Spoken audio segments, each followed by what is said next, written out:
Everyone, hello. All right, we're gonna do all Hello. the last minute testing now. We gotta make sure both of our mics work. So, Josh, you also have to say something. Hello, hello, hello. Hello, hello, hello. Oh, good. Is that Hello, Candor on the hello. stream? Candor, could you let us know if Josh is able to be heard as well? The mysterious voice, Right from beyond. right? Hello, Hi, Candor. How's it going? everyone. Okay, I think it's working. Hi, they say they can hear you very well. Are our volumes pretty equal, or should I turn myself down? I feel like I'm louder than you.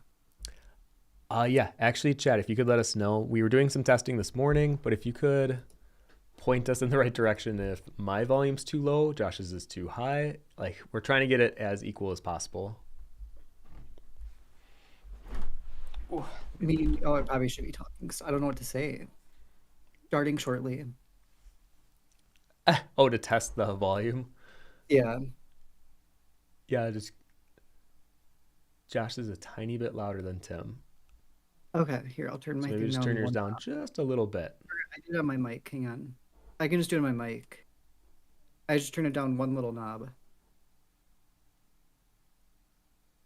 Okay, so now try it.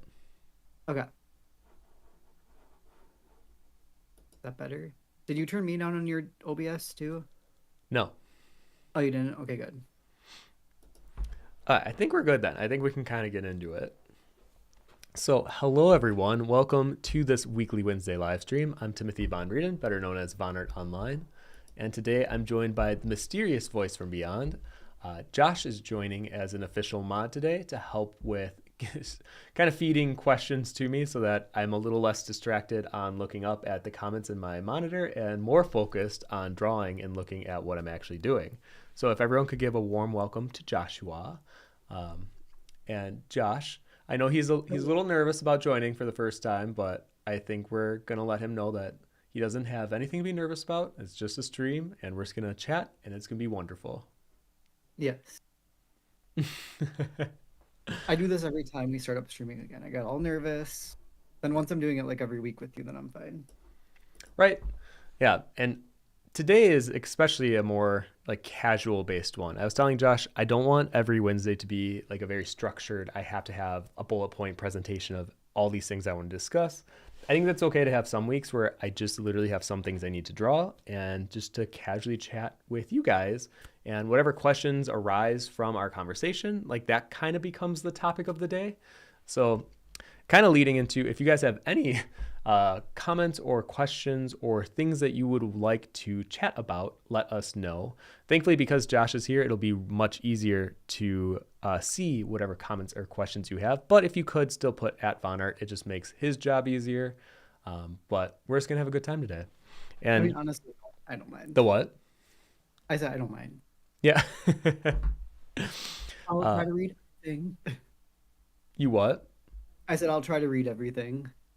Actually, I'm going to turn the volume up on my computer so I can hear you because I can like kind of hear you, but I don't want your voice through my speaker coming into my mic because then you'll double hear Josh.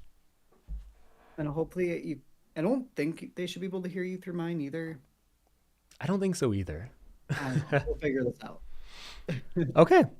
So I guess to get started, I have a few things I want to work on today. So I'm going to be doing my likeness challenge. I'm going to do my third one, and it's another scam one, of course. And this is going to be Isak. So I did my outline this morning, so that way I can like really focus on just adding values and kind of show you guys what that looks like.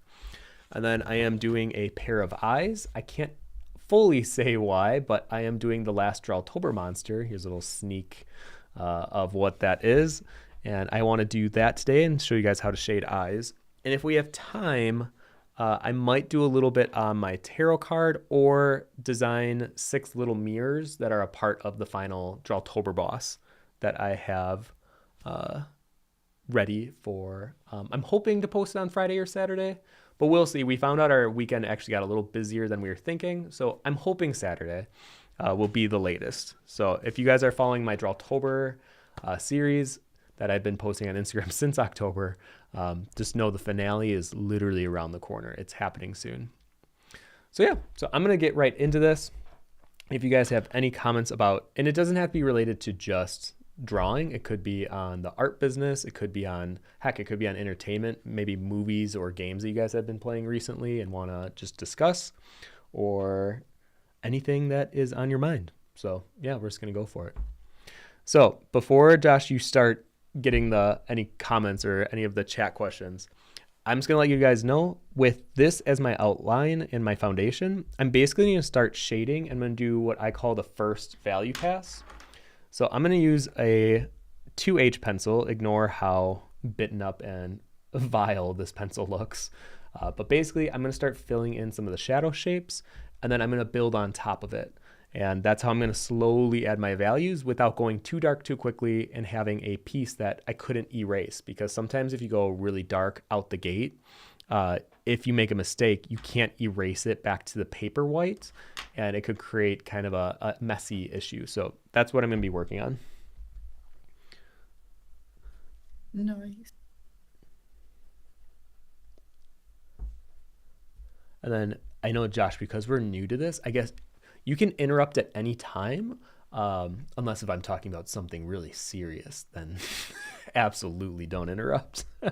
It's so trippy for me because the delay on the video. So I want to comment on what you're looking at, but I'm like, you're 10 seconds ahead, or sorry, behind on the stream. Oh, on YouTube? Yeah. Oh, yeah, that's weird. Anyway, so we have Candor's here. Hi, Candor. Hello, hello. I know, I think I Barbara. saw Barbara's here in Carolina. Hello, hello. Ozy Boy, greetings from Mexico. How y'all doing? Oh, hello, hello. I'm actually in a very good mood. I definitely am a little, I feel behind on some things. We were supposed to record a YouTube video starting last night, but I realized, no. I can't put another thing on my plate when I haven't even finished the Drawtober plate that is like mostly finished. So that's kind of where I'm at right now. What about you, Josh? How are you feeling? Very good. It's a nice rainy day outside, so it's like, I don't know. It's okay to stay inside and get stuff done. Mm-hmm. I don't know, I'm trying to figure out what I want to do right now. I feel like I might crochet while I. I mean, you might as well. Right. Astrid's all cute. She's cuddled up on the bed next to me. So yeah, going great. And just for context, Astrid is our cat, not a person. It's just some persons on the bed. Yeah, right. Mm. Yeah, how are you guys all doing? How's your Wednesday? How's the week been? Candor says, I kind of want to draw along, but brain is also empty. That's fair. You know what? Sometimes these Wednesday streams might just be a hang out and listen and not so much a work one. But I guess for any of you that are new watching, this is kind of meant to be a stream where if you want to work alongside, I know I really worked well back in college when I had like background noise of like people talking and I could just listen.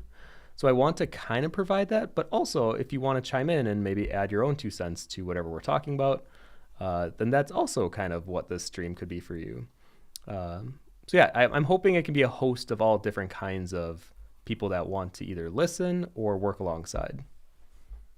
Also, Candor, every time you're like in doing something with us, I type in South Korea time. It's 2:10 a.m. there right now. Yeah, Candor, your sleeping schedule is crazy. And then you have to go to work. Carolina says, ahoy, hoy, I'm working on finally finishing my business card and sending it out for print. Hey. Lots of other projects to finish. Honestly, those are kind of the things that feel really good to get done, because then you can go back into actually drawing. Like there's a difference between what I consider work and what I consider like fun work, I guess I would call it. It's like on Monday, we had to do a reorder of a bunch of prints and I had to make 10 new ones. And yeah, that just takes a lot of your time. And it's not like fun work. There's a lot of times where the behind the scenes business stuff of art isn't fun, but it's kind of necessary. So you just have to block out your time and then get it done with. I try to do the not fun stuff first so that I can enjoy the fun stuff and not feel guilty about it. Yeah, it does feel good to get things off the list, but then Mm-hmm. I feel like being an adult, you realize the list technically never ends. A little bit. Like I felt good about what we did on Monday and a little bit yesterday, so that today, tomorrow, and Friday I can just focus on this Drawtober drawing and hopefully start the next tarot card. Uh, and I know, actually, Josh got an iPad because he also wants to start, doodling around, just having it not as like a business or a career or anything, but just to have as another hobby. And he seemed, I mean, Josh, you seem really excited about it. Oh yeah, it's fun. I mean, him was showing me Procreate stuff though. I'm like, this is wild. You can do so much with this. Mm-hmm.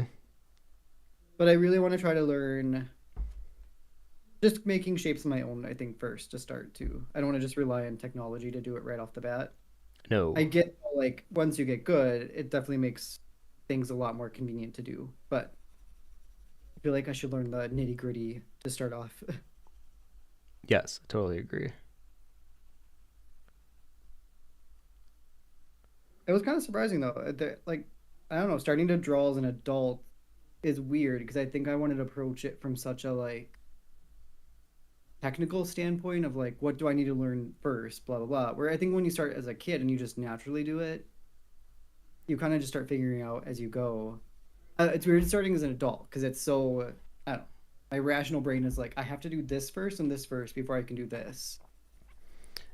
But Yeah, and I think I, because you like have the critical assessment enough needed to say or like to look at your stuff and be like, oh, I can see that this is nowhere where I want it to be. Whereas a kid, you anything you draw, you're like, wow, this is, I just love what I created. But as an adult, I feel like we're harsher on what we create and we feel it needs to get to a result faster. And if we don't hit that result sooner, I think that's where we see a lot of people who start late kind of give up. So that's why I keep wanting to encourage you with what you're doing of like, just have fun with it. Just don't put expectations on it. Go slow, do whatever you want, and go from there. yeah, I think I'll just I don't know have fun with it. I'm making little maps. I don't know why I always like maps, so I'll just keep making those for now. Mm-hmm. Let's see here. Candor says I'm currently doing a project with my friend where we both read the same book and take notes while reading about what we think about what we read, and also add some drawings matching what is happening. Oh, cute. That's cool. Like a book club where you also do drawings to it. It's like a Are you doing book like and draw club. fiction? Mhm. Barbara says it's very sunny and warm this week, so perfect to deliver mail on my bike. And now I'm working on pieces for an event in April. Hmm. Wait, Barbara, I didn't know that. Do you deliver mail? That's so cool. Yeah, we got a little bit of, I don't know, we had, what was it, last week? There was that day it was like really toasty, and now it's cold here again. Apparently it's going to snow tonight. Yeah, I think until it's like late April or early May, I think if you're in the Midwest, you kind of have to realize like it's gonna still be winter and cold for a little while. We can't be tricked by these little passings of warm days. Yeah, they always get me every time though. Mm-hmm.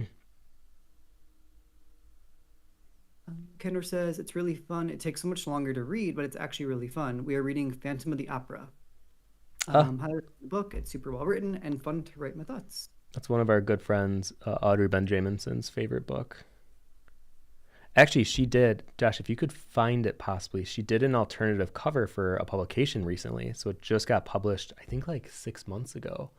But Oh, she did the cover art for it and she was like really stoked about it. let me see if I can find it. Yeah, because she also did a Frankenstein cover and she recently just did the reprint of Game of Thrones with, I think, 6 illustrations and the box art illustration. She's incredible. I'm trying to find her the post for it. You said it was recent? Mm-hmm. I think if you just like type in Audrey Ben Jameson and then Phantom of the Opera, it'll come up. I did. Oh, it's funny how that's usually how I find art now. I don't even look at people's socials or even my own, honestly. I just Google Yeah. it because it'll have a or recollection somewhere on the internet of when I posted it. Okay. I think I'm getting to that point where I want to start adding my slightly darker value. So now I'm going to switch to the HB. And you're going to see how with the first pass, it's kind of just getting the initial layout so that I can see where I want the darker ones. But because this is so much darker, or at least it is to me whenever I do this, I'm a lot more careful with how I place it. And I go a little slower. And I try to be more intentional. I think this is where my style comes out a little bit because I find anchor points in the piece. So like I like this area here where there's a bunch of intersecting. It's like the bottom of the ear, the neck goes behind it, and then the hair behind that. So to me, this is like a good anchor point. And usually same with like where the jaw connects here. And I'll let it fade down. And oftentimes when I do studies, uh, typically I'm doing these a little differently because this is a likeness challenge. So I'm trying to capture it in a more of a realistic sense. But I'll still let some of my shading that I normally like to do, where there's gradations and I really play with contrast, I still like to have some of those pop out here and there while still having it read as like a realism assignment. Carolina says, oh, in regards to the finishing business cards, says, funnily enough, I like that kind of work because it's graphic design related. Oh, do you really? Man, I wish I had that whenever I have to do my stuff. It always feels a little bit like a chore, but it's like a necessary chore. And I'm sure every artist has like the things that they like and they are not so fond of. I think that would be mine. I feel like you do a good job with it. I'm not terrible at it, in my opinion. It's kind of like I was telling Josh because he's trying to paint his room. He's finishing up tonight. I'm really good at doing like the edging on a ceiling or around a door frame or something, but I don't want people to know that because I can't stand painting. You would think as an artist I would like these kind of tasks around the house, but I'm not a fan. He Um, refuses to help me with my room even. I was like, oh, Tim, I don't have to tape things off because you can just edge it. nope. Nope. Our I agreement have was because he didn't help me with my room, so I'm not helping him with his room. first time. You've painted your room a few times now, so I was like, you got it this time, bud. You didn't even help when it was the yellow one.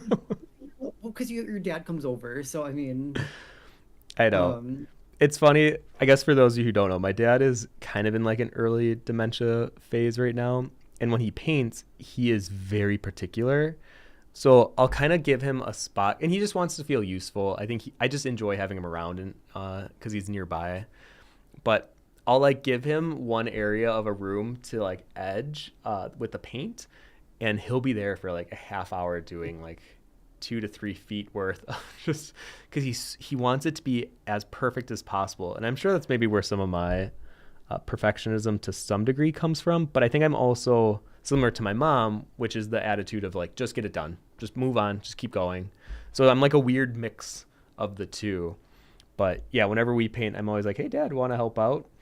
And then I'll find out it's more or less me working around him, but I do enjoy his company. and I just put tape on everything so I can just splosh it on and have to think about it. Yeah, you do it the way that it's meant to be done. I think I'm so over painting I that just don't I just go like for it. it. I know I'm surprised you just don't tape. I just like taping, which makes me feel safer. I think I have a pretty steady hand when it comes to paint for the most part. So I like trust myself, but also I think there's a level of I just want to get this done that takes over. All right, I'm gonna catch up though. Oh yeah. Um, Okander says correct time, but I have Thursdays off, so no worries. Okay, so it's 2:30 in the morning, but at least you don't have to work in the morning. I mean, And that's then kind of how it loving, is for us. We stay up super late too because we don't have to worry too much about like a morning shift. yeah, we do have nights like that sometimes. I mean, heck, last night we fell asleep to Mrs. Doubtfire and went to bed at like 1:30. Oh my gosh, that's right. We did fall asleep. Well, you fell asleep. Did I really? I Oh don't yeah. remember years. I must have just been so sleepy. I mean, I think because I've never watched Mrs. Doubtfire all the way through, I was like, okay, I actually do want to pay attention and see how this movie. Because I only watched it like when it was on TV when I was a kid. You know, I never actually watched it in a full sitting. How'd you feel it held up? I don't think it fully aged well, but I think overall, I mean, I guess for like modern audiences, yeah, they make a few slights at like being trans, but every other joke I thought was still good and held up. And I like the message for kids if you have divorced parents that I like that they don't. I mean, spoiler. I don't know if this is a spoiler. No, kind of. Well, it's been out since '93, right? yeah. I guess the big thing, if you don't want to know the end of Mrs. Doubtfire, I guess cover your ears for a second. But they stay divorced at the end, and the message that they say is like sometimes a mom and a dad they fight so often that actually being separated, they'll be better parents to you, and it's not your fault. And like that, it was like a really good message. I'm like, you know what? I think this could still ring true for a lot of kids that are going through parents that are going through a divorce. So Yeah, yeah, and obviously love Robin Williams. yeah. Um, Oh yeah, Robin, he's great. Daryl says I'd love to draw along, but like last time, I have a bunch of photo editing to do for work. So, so I'm gonna be clearing through some of that while watching the stream. You know what? If you need the stream to just be like a background noise so you can power through the, as I would call it, like non-essential work, or I guess maybe to some degree it is essential, but for me it would be like the grudge work. Um, then that's great. I hope you can get it all done while the stream goes on. Um, Andor says it suddenly got really cold here. We had t-shirt weather last weekend, but now we have snow at nights, and then like 5 to 7 degrees Celsius at day, and weekend we'll have Oh 15. It's a wild ride here, all Celsius, of course. Kind of same though here too. We had it was like 80 degrees Fahrenheit for us last week, and then all of a sudden no, no, highest was like 70. it was literally, at least in Indiana, it was tapping 80 Oh, I on guess yeah. the In Indiana, you are right. In Indiana, it yeah was super warm. yeah, and now it's snow again. This time of year just tricks me though so much. The I call it kind of like the sloshy period. It's just like it's not pretty snow. It's just sloshy. You know. Mm, getting close. Hmm. Houdini Bob says I'm old as dirt, and seriously started learning to draw the last year. I know doodled before, so much to learn. It is a hobby. Yeah, I feel like it's weird. I just as a kid, the most I did as a kid was like little comics with my friends, or You made little comics back in the day. yeah, back in middle school, me and my friends would. I mean, they were really dumb. I can't even tell you what they're about, but yeah, we did little comics, and then I would draw maps. 'Cause I loved the Middle Earth map as a kid for some reason, and then I would draw just random fantasy maps. But sometimes when I see like your guys' kid like drawings you did as kids, I'm like, oh my god, I Ugh. I can't draw like that right now, but it's getting there slowly. And I think it's just having fun with it, learning to love the Hmm. process, you say, and then not being so focused on the end result. Actually, for anyone who might be in that like same mind space right now, I'm halfway through this book called The Creative Act: A Way of Being. It's the one that just is a circle on the cover. I see it every time I go to Barnes and Noble. It's very good, and it's very good at like encouraging you to remember that it is about the process, and it is about like obviously it's not about the result, but like if you learn to love the act of creating, you'll just be an artist naturally. Like it'll just come and you'll enjoy it and you'll want to do it more, which I really like the sentiments that the book talks about. And it's funny seeing you go start on this journey, Josh, where it's like, yeah, you're kind of learning um, through the way you've been talking about it that, yeah, it's you're not trying to like be the best artist ever out the gate. And you understand that, yeah, it'll be a while before I can create things the way that I see them in my head. Oh yeah, I mean, I again, just for the record, this is purely just hobby.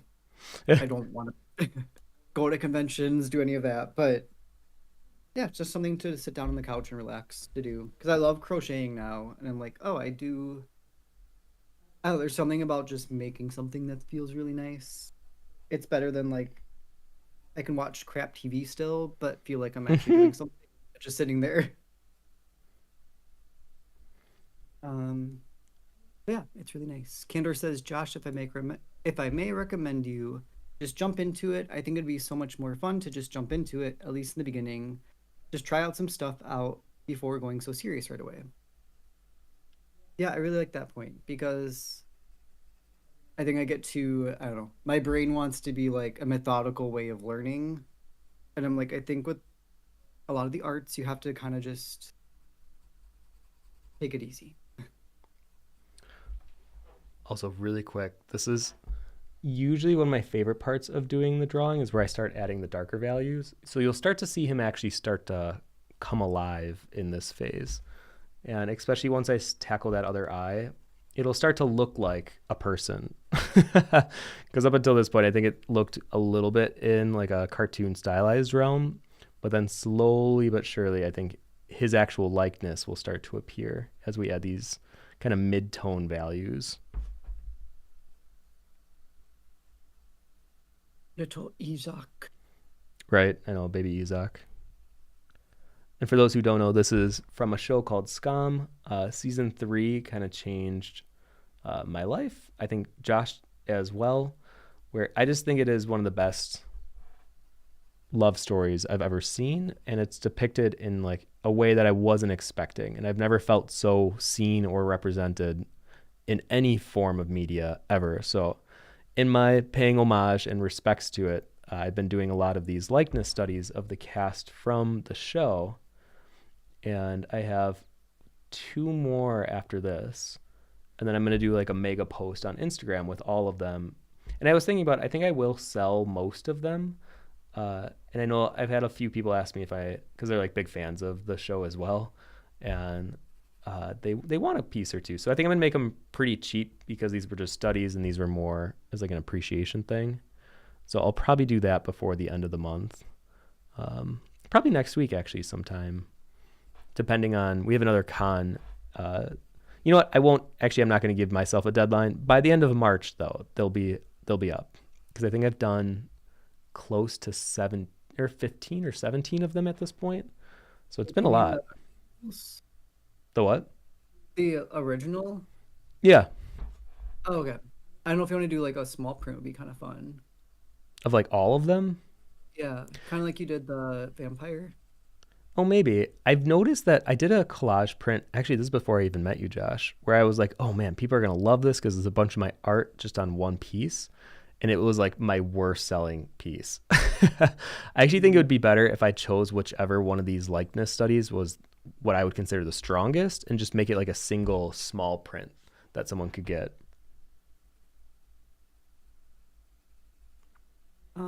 Continuing comments. Daryl says, Achua. Think of it like creative writing. Don't be afraid to have a bunch of drafts that aren't up to scratch. Just make sure to have fun with the process and doodle when the urge arises. Y'all are so sweet. I think, yeah, that's kind of what I'm learning too is like maybe if I sit down and draw, 50% of my time I should put into like learning shapes, learning values, doing all that part of drawing, and then maybe the other 50% just free doodle and have fun. Yeah, I agree. Um, hmm. Oh, wait, no, hello. Hello, a bit late because I had to finish Daredevil episode 4 first. Well, welcome, welcome. I know I feel like for TV, Josh and I have been recommended Severance by so many people at this point that we have to start it. So I Josh, at some point we're just gonna have to be like, okay, we just gotta sit down and start it during one of our lunch breaks. I feel like I did watch the first couple episodes. Did you actually? This was like when it had first come out too. Oh, because I like Tim's not. I know you're not the biggest fan of Adam. Is it Adam Scott or whatever his name is? Yeah. But um, yeah, I remember watching it, and I didn't like not enjoy it. I don't know why I didn't keep watching though. Well, because it's Apple TV or Apple Plus, whatever it's called. Yeah, I probably got the like free week or something and couldn't Mm-hmm. finish it. Kendra says we do the drawing and notes in the book, and they don't draw in the book because they are not artists and are subconscious, sadly. But it's still fun and exciting to read their book comments. That's cute. Yeah, we've been talking about trying to do a book club with some of our friends too. I think eventually we'll try doing that. I know. I think we're waiting for one of our friends to move here. She's planning in like 2 years, so we'll probably do a book club then. I mean, I do read a lot. Like, I would like to join a book club, but also I think my time, I'm trying to focus on projects that I really should be finishing right now before I add another thing to my plate.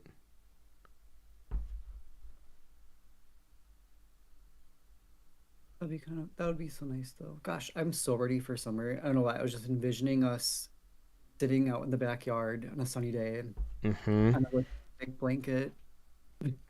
When I want to put Oh, planters right outside my window so I can watch things grow. You know what's funny though? I was like, I don't even think I'm gonna do flowers. I'm gonna do like beans or like something that can be practical in some way. Uh, all right, well, that'll be your flower box. I'm putting flowers in mine. yeah, I think you'll be the one that puts flowers in the box, where mine will be like And your bean beans box. and as much as I would love to do carrots and potatoes, they really it's just more greenery. Where I'd like some color, so maybe like tomatoes. Tomatoes. Tomatoes are always good to grow. They're so easy. Mm-hmm. Um, And then that pumpkin patch in the front yard. I'm very excited. oh yes, the pumpkin patch. Yeah, Josh isn't super keen on us having a pumpkin patch in the front yard, but he's allowing it. So I am going to be carving out a pretty I big would say spot just for if pumpkins. I mow the lawn and accidentally Just throw away remember though, because you're over the like one that likes to mow the lawn, there'll be less lawn to mow because of the our whole patch. front yard is just gonna be pumpkins. Could you? That would be the dream. I just don't like what if my fear is they go into the neighbor's yard and then they're like, No, we would no, make sure that they don't spill over the neighbor's yard. okay. And even if they did, they don't have to buy a pumpkin for Halloween. And you know what? No offense to two of our neighbors, they don't even. They not only do they not celebrate Halloween, but they don't even have like a candy bowl or the lights on or any decor. So like our house is like super crazy Halloween, and then right next it's like a blackout house, like nothing. They want Like nothing with children. they lock up. Yeah, I mean their outdoor lights are always on except for Halloween night. I They know. don't want anyone near it. And I'm like, whenever, because eventually they'll move out. We're gonna get new neighbors probably in the next 10 years. Uh, I hope whatever new neighbor we get actually likes Halloween, or at least does the bowl. You can even leave the bowl outside. At least something for the kids to enjoy. I always see Halloween as like it's not for you, it's for other people. And actually, I got into a debate with my friends about this because they think Christmas is like the most generous month. I'm like, no, no, no. A lot of times, Christmas is like, yeah, you're giving gifts to people, but you're also expecting gifts in return. Halloween is like one of the few holidays, if not the only holiday, where as an adult, you're only giving. You're not receiving anything besides maybe the joy you give people, sure, but like physical presents and gifts, it's only Halloween. That's why I love Halloween. It's literally for other people. Anyways, I could rant about Halloween. Actually, so we got Felix is here. Hi, Hi, Felix. Felix. Um, and Ivy's here. Oh, hi, Ivy. How you doing? Hi, guys. All I want this year is cherry tomatoes and herbs. Well, you can split with Tim's beanbox Wait, who was then. that? Ivy? Yeah. I feel like the cherry tomatoes are very easy to grow. When we did Oh, they're normal tomatoes, we did notice we got more like woodland creatures attacking them. So we had a bunny problem for sure. But for some reason, the cherry tomatoes they left alone. I don't know why. I mean, I'd be okay just growing some for the buns again this year. I know me and Josh are a little too nice to our woodland friends, we'll say, where our neighbors like they hate squirrels. Meanwhile, Josh and I are like secretly feeding them, and we even want to put a little picnic bench right outside of our kitchen window that we can like put things on it so that we can like watch the squirrels climb up and like sit I watched this video of squirrels that sit at this mini picnic table outside of a window, and I'm like, Josh, we have to do this. I love the idea of this. They kind of basically do it just without the table right now. So Yeah, they're basically already doing it, so it's like, why not accompany their needs or facilitate their needs? Give them a table, literally, if you have like a vegetable butt you gotta throw out, just give it to the squirrels. put it They on the love it, table. rid of it, and then they poop it, and then it just the cycle. Mm-hmm. But Well, I know Josh and I are also considering it might be next summer, depending on how crazy this year gets, but we want to buy a queen bee so we can have our own hive and put it in our backyard. So we'll see. I gotta catch up on comments though. I'm doing just as bad as you are right now. I'm Um, telling you, it can be tough. And imagine if I was looking up and down constantly. I'm like, I can't. If we're getting back into streaming, I can't be doing this because I barely get things done. We're actually, I feel pretty good about the progress we're making today already. all right, so Houdini Bob says kind of daunting to figure out my style and what to draw. I'm leaning towards a manga style. Don't even worry about a style. That will emerge naturally. Like the best example I use is when I do my own characters, not like something like this because I'm trying to do it more realism, but I usually draw dry eyes in like a faded ghost-like double iris away, kind of like how Kingdom Hearts had it. And you'll learn that a lot of your influences are secretly influencing the way you draw. So it'll just naturally happen. You just have to allow it to happen. So don't try to force it. I think I see too many videos, especially on YouTube, where they're like trying to force a style to come out. I'm like, it'll just happen. Just try to be aware of it while you're doing it, and then if you like, let's say while you're drawing eyes, like the example I was saying, you're like, I don't know if I like a pupil being so dark. I kind of liked when they have this more like glass-like appearance to it. Go that direction. Don't feel you have to force your way into doing it just because it's realistic or that's the way it's supposed to be. Uh, it's this is a very let your heart decide kind of energy, but I kind of believe in that, honestly. Listen to your I know heart. that's literally what I was thinking. I'm like, oh god, I'm sounding corny as heck right now. Candor says also Puka says hello, baby Puka. Hello, baby Puka. Candor put pictures of Puka on Discord. What a Oh, that's baby. right. For anyone that wants to or is interested, we have our own Discord that you can join for free below. I'm on it usually most days, and we have a Thursday chat uh, pretty much every Thursday besides the ones where we're driving to a con, where it's way even more casual than this. Anyone's able to talk. And yeah, it's free to join. And it's basically for artists or people that appreciate art just to share their work, get feedback, talk about what's happening, not only in the art world, but in media.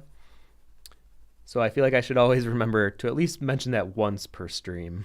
Otherwise, I feel like I'm doing a bad job at whatever this looks like. I guess YouTuber, even though I'm still like, I don't want to say new to it, but I always saw live streaming as just like a fun side hobby.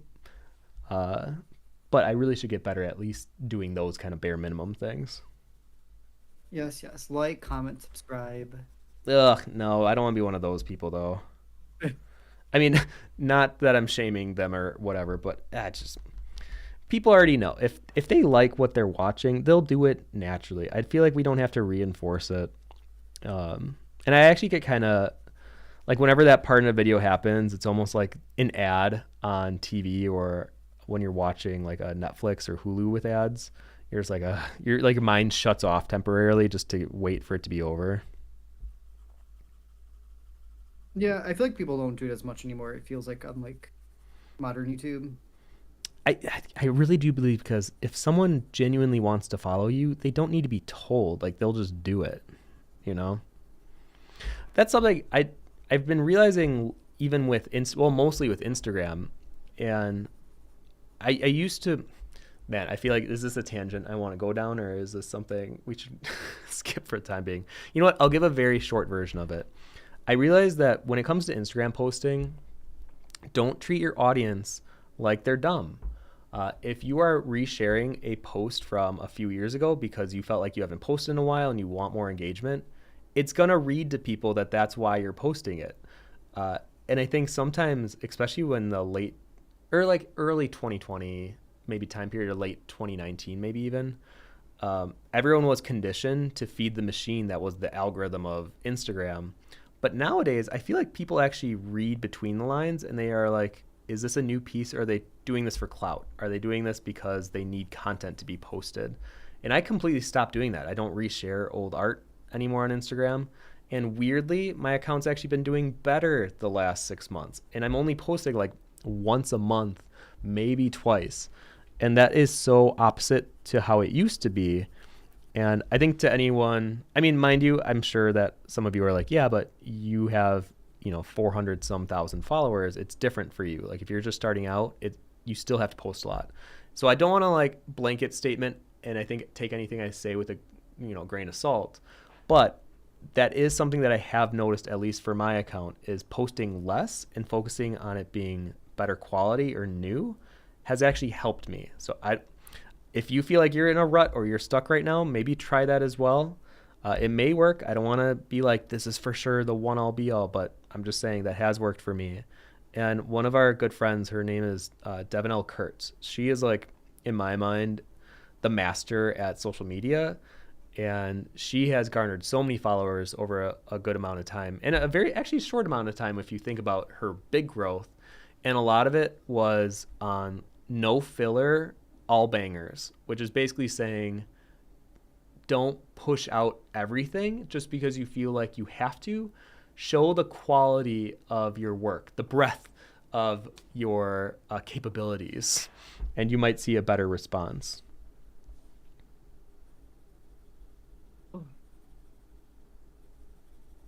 Choking on my tea. Don't die over there. I need you to mod. I need you. It's day one. Day one on the job. Take it. All right. Went down the wrong tube there for a second, and it was hot. Well, next time, making sure you're drinking it with your mouth. Oops. Forgot again. Yeah. Let's see. I gotta catch up here, Tim. All right, catch up. Okay.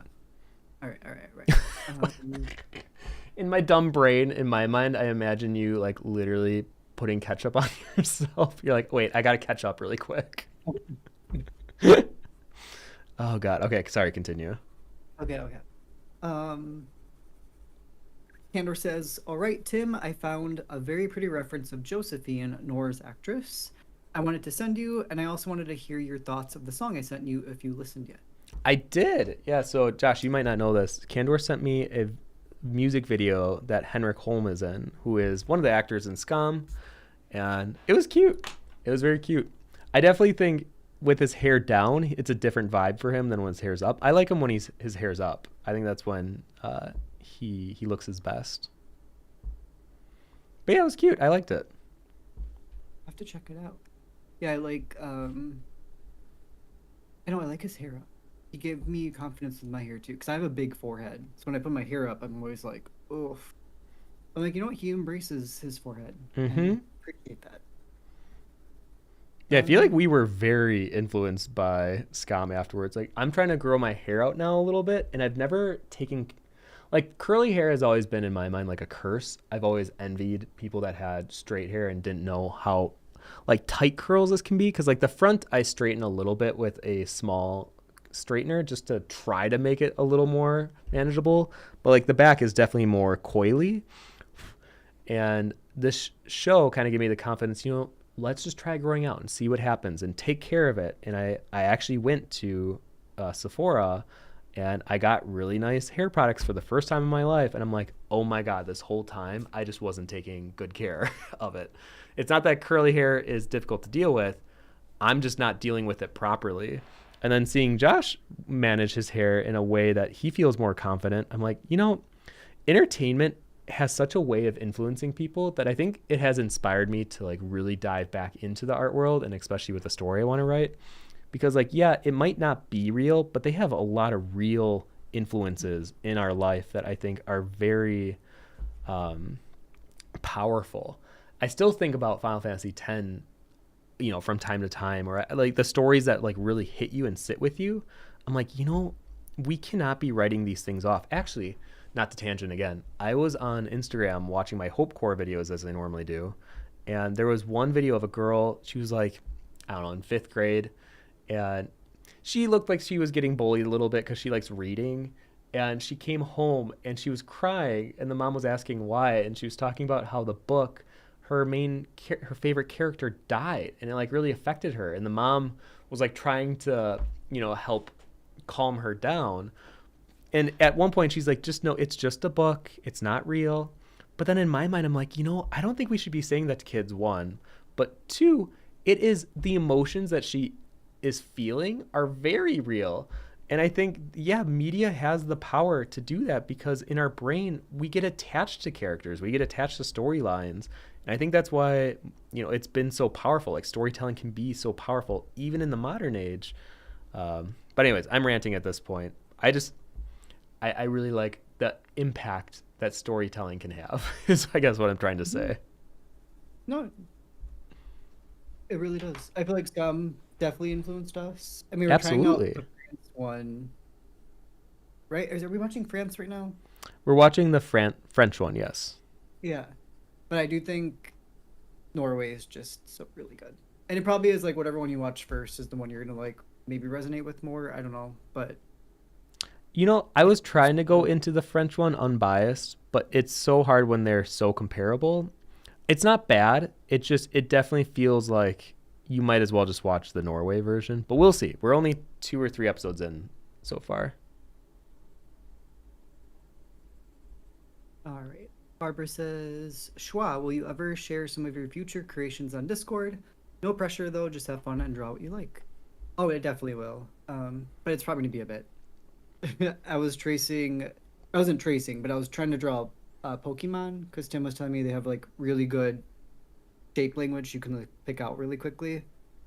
But yeah, I kind of turned Eevee into a monster by accident, so gonna take some time. But yes, Actually, Josh, it'd be really cute if sometime in the next couple months when you're a little more comfortable working on the iPad, we should yeah, do a dual stream where we both just draw Pokemon. And I will do this whole talk about how shape language can be such a good practice. Because I'll definitely stylize the Pokemon like crazy.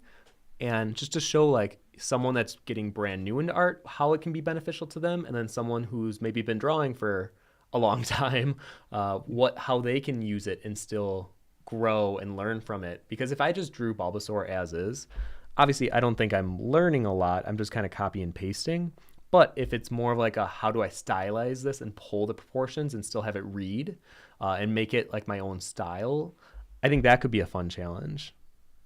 yeah, I'd be down for that. I'm gonna Would you actually do that? like it's the same thing, Yeah. but um, my Oh my. Eevee did not. I that one did not look the same at all. So for context, we had one of our really good friends, Kat. She's not an artist by trade. She's a fitness trainer, and we had a stream where she was drawing, and it was a blind drawing challenge, and it was Sonic the Hedgehog was one of the topics. She thought she nailed this Sonic interpretation. And then we pulled up what Sonic actually looks like, and she was like, "Oh, it's the same thing." It was not. It's actually one of the emojis on our Discord. Oh, it's so good. I actually that would be funny if in the summer we brought Kat back on and we did like a triple stream where we all did blind drawing. Because Kat's actually been drawing for a little bit. So she would be like the intermediate, you would be the beginner, and then I would be the advanced. And it would be Yeah. like draw a giraffe blind. And then to see how each of our brains would interpret Oh that and try to execute it. I think that would be a funny watch. Or actually, it'd be even funnier. Well, no, I think that would be a funny watch. And then eventually, I would love to blind sight like our friends.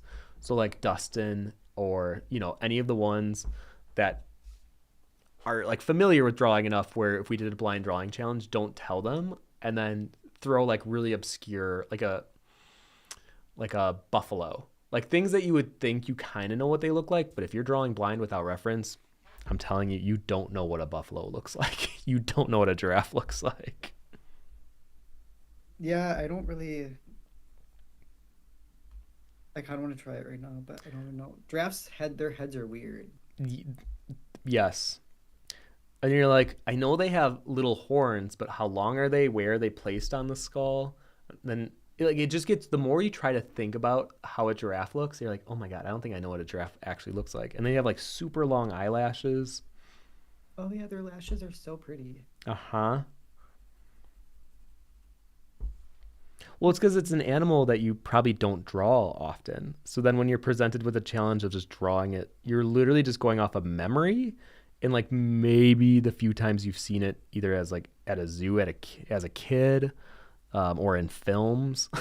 But then the result is always like, oh yeah, I was very off actually. This isn't even close. Okay, I'm gonna kind of let's just read through comments for a All bit right, so we speed can run, get speed caught run. up. Let's go. That way, then we can like be yeah on the same page. So, um, Tanner says, "Did you know that the actor of Isak actually skipped math class to audition as they were held in the school where he went and where the show was filmed?" What? Really? I mean, if there's any class you have to skip, Math. that's crazy. I That do like not endorse that weird to, statement. would be weird to film a show at the school that you actually go to. It is strange. Yeah. Um, Myokan says, "How did you get your first sale and what was it?" Ooh. My Oh yeah, what first was the sale. first New Year's that you sold? Oh my god, what was my first sale? First ever Oh, side of like work stuff too. when I was in high school, I did a uh, auction. I forgot what the cause was. I think it was something with animals. And I literally just kind of drew, not to like publicly shame myself, but I basically copy and pasted this image that I saw on the internet of like a little boy wrapping his arm around a dog, and it was like from the back on a pier. I thought it was just a cute shot, and I think I made like $200 from that drawing. That's actually really good. The what? That's like really good for that time. Oh, it In was high school, 100 it was bucks? because like my friends were, I had some bouge friends. Like even though I grew up not the wealthiest, I definitely had two or three friends that grew up in like super wealth. And one of their parents was like, "Oh, you're an artist, right? Like we have this gala event that we would like you to draw something for." And yeah, that's how I got recruited, and then yeah, made $200. Great. Well, what's funny is I also got paid because we were the valets. So we got hired to like park these rich people's car, and then like we went in and I sold my art. And then at the end I had to give their keys back and do all that nonsense.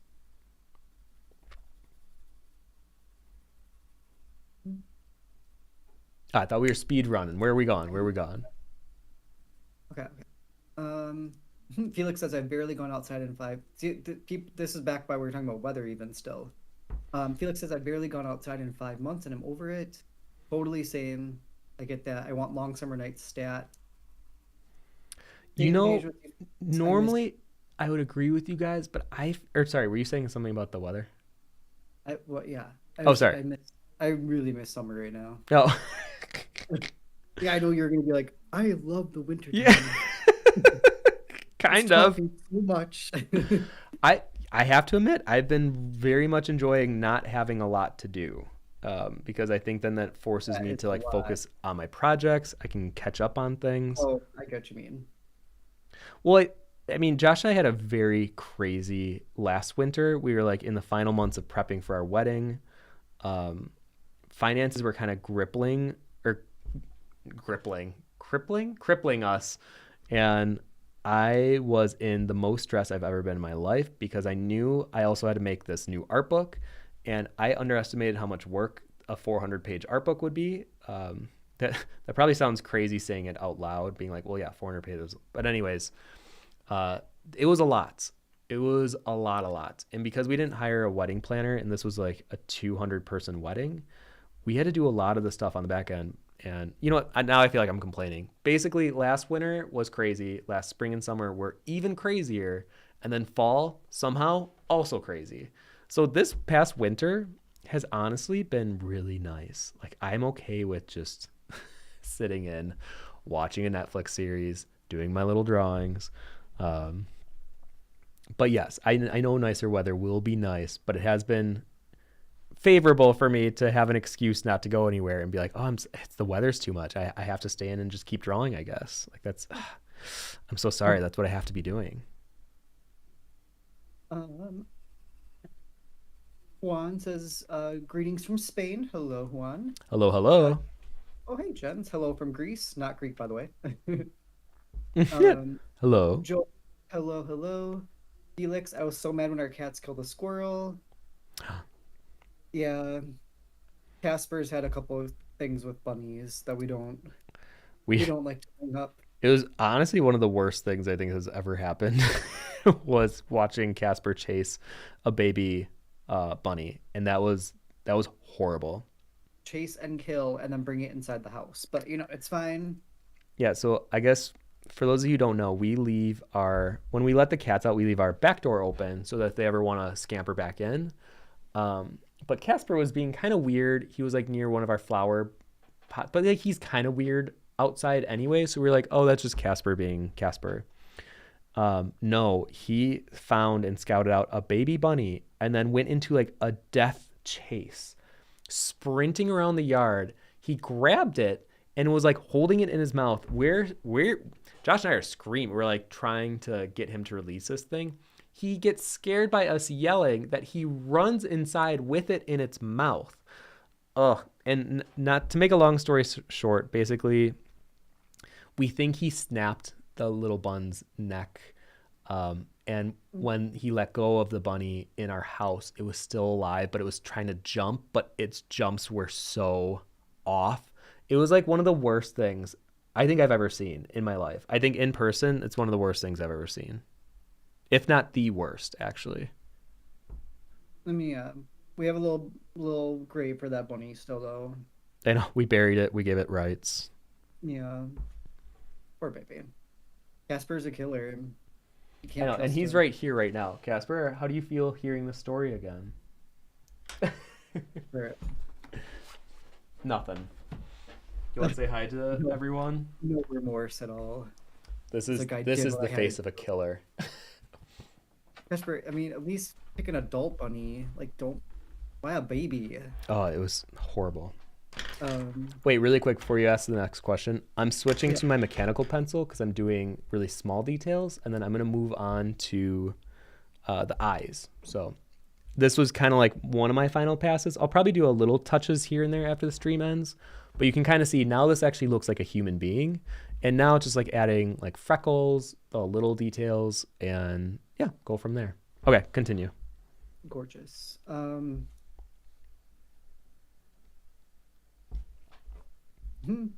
Olga says anyone who dislikes squirrels should be thrown in jail. Yeah. I really like squirrels too, and in college everyone disliked squirrels. I still don't understand. What is the hate for squirrels? Am I just missing something? I think they're adorable. They're like rabbits or mice, just like of variation, like a different font of that.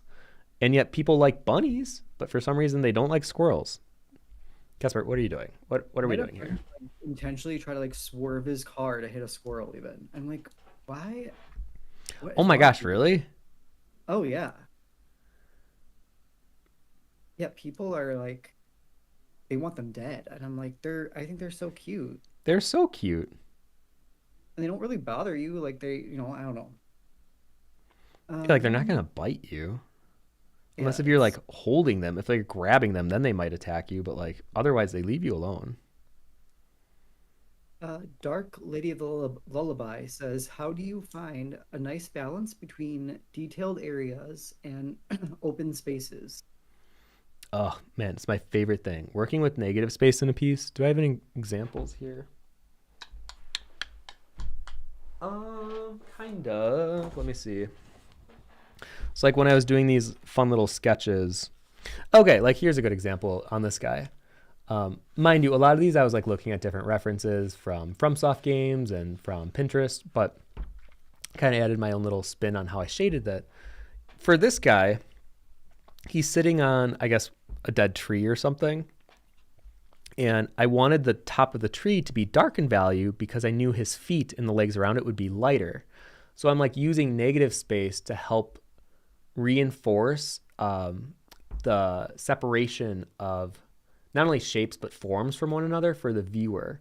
So a lot of the times I do these like dark gradations, or like on like this arm, I want it darker and then fade to light, because then under the arm I can go dark again. Where if this whole arm was dark, there would be no contrast. So because I work in a grayscale medium, that's just always going to be on my mind. Anytime I'm working with anything, if I'm working on something dark, like for this guy that's like wearing a dead bird as its costume or whatever he is, I'm going to have the underside be very dark, the eyes be very, light, almost untouched. And then the feathers around it, even if it was like a raven or a dark feathered bird, I'm going to have them be lighter to show and highlight that contrast. But because you're implying the local color with, the darkness up here, it'll just read, like people will fill in the blank with their mind, but then still have it read in a way that is more pleasant, we'll say, or more, I don't say legible, but kind of. So yeah, that's how I feel like I stammered from that question. What was the initial question? Um, yeah, I'm going back up. How do you find a nice balance between detailed areas and open spaces? Oh, okay. Sorry. So I like you're just like talking I and you're knew like there was a segue into this. chatting. Basically, contrast. So contrast is key for everything, especially when working with graphite. So the same thing could be said with detail. So for instance, on like this guy's leg, this is very Elden Ring, obviously. His brace, or the anklet, is anklet the right word? Is going to be like super detailed, heavily detailed. And then the area on the leg, I'm going to keep more simple because it creates this nice balance. And you'll see that everywhere in my drawings. I'm trying to see if, I don't think I have any like drawings within arm's length right now. I don't even have my big book because it's all packed. But essentially, I'm gonna grab it there's for like you. a 80-20 rule, and that kind of applies to most things in life. So like if 80%, actually, okay, better example. When you look at Eastern versus Western concept art, especially in like the 2000s or 2010s, I learned that Eastern art had like 80% very complicated armor, crazy intricate helms, the whole bit. And then the faces and their actual skin would be very simple. Like, especially in anime looking RPGs or JRPGs, very simple faces. And it was that contrast. Now in Western, it's the opposite. You'll get like a solid snake. You'll get characters that are very detailed, porous, everything. And then their outfits are rather simple. And that's like the contrast. So whenever you're working with areas of detail, there are times where it's intentional. Like I'm working on this 5-foot underwater drawing, and it's this utopia of mermaids and fish and buildings. I'm intentionally making it noisy. But if I wanted it to be like legible or read as a good composition, I would have 80% of it be busy and then 20% be the focal point, or I would reverse it where 20% would be really busy and the 80% would be very simple. And that's how you can kind of think of it. So always try to have contrast in your mind if you're specifically intending for that difference between heavy areas of heavy detail versus light detail. I knew I had a point somewhere in there. I was like, I just got to get there. You're good. Working towards it. Yeah. Um, Ivy says, I was thinking about this the other day. I think this is when we were talking about style. Because I was listening to Jacob Collier's music. Tim, that's the guy that was it Dave showed us? That piano player. Oh, Oh yes. my, yeah, Shane, Audrey's partner. Who's like one of the Yeah, best piano players in the world right now. yeah, he's really good. And I was thinking this guy makes music like I want to make art. So many varied styles, and they just blend amazingly. Yeah.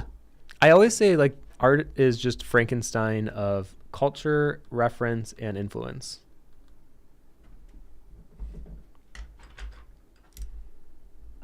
The I want to say Jalo jar. Hey, I love how the drawing is coming out. Do you have any tips for beating a long-term art block? Long term art block. Okay. So I've been reading a lot of books recently, and a lot of them kind of cover this topic. The first thing that I want to say, and it's maybe a hot take, is art blocks don't exist. And it's more or less there are things that are happening in your life that are preventing you from wanting to do the work, or the work itself is no longer appealing. Those are the first two. And then the third is we often have mental blocks that are like self doubt, things that interfere with us enjoying the process. And I know I said this on the confidence stream, but I love this idea that getting back into the work, or like doing the work, overcoming an art block, whatever it is you want to phrase it, confidence is an action, and it's the willingness to try. So as long as you are trying, you are on the right path. And I think if you're sensing that you're hitting a quote unquote art block, I genuinely think it's something else. And I think we label it as an art block. And even in the past, when I've noticed when I've called things art blocks, it's really, I just was frustrated with like my friends at the time. And I feel like I was not being heard, or I was being taken advantage, or whatever the reason was. And it was affecting the way I would be thinking about art because my headspace wasn't in the right spot. I was too busy being distracted by the noise of that. And then if it's like a technical issue, sometimes we feel roadblocks of like, gosh, I feel like I'm not that good at drawing, XYZ, or like hands, whatever it is. When really the frustration is I should study how to draw hands better so that I can, complete this task with a little more information, a little bit more muscle memory. So if you are currently feeling like you're in a roadblock, just try to be kinder to yourself about it. And maybe just go for a walk. Literally do something that isn't art related. Think about what it is about the art, because I think we need to do more self-reflecting, just in culture in general. And maybe like jot it down, write it down, whatever it is. And the solution might come to you while you're thinking about it. Or you'll be like, I think I have to be honest with myself. This project, even though it was exciting to me a while ago, I'm realizing it's no longer exciting. And you can either power through it and finish it because it might be like a card deck or a tarot deck, for instance, and you feel some sense of obligation. And, not all work is going to be fun all the time. Or maybe this is something where you look at it and you're like, I think I'm okay walking away from this. And I know it can be hard to walk away from a project you've invested a lot of your time and life into, but in the Creative Act book, there was this quote talking about real bravery isn't pushing through when you know it doesn't serve you anymore. Real bravery is letting it go and moving on from it, and having people know that, yeah, this was something you did want to complete, but you're moving on from it. But you're courageous enough to be like, you know what? It's no longer serving me. I need to move on. So anyways, I don't know if that was like a long-winded way around the answer, but that's how I kind of feel about art blocks currently. And by telling myself that they're not really real and that the real source of the problem is something else, it immediately puts me in a better mindset of, okay, this is a problem. Let's solve it together with my, insights on it, and maybe reflect on what is the problem. Very nice. I have nothing to add.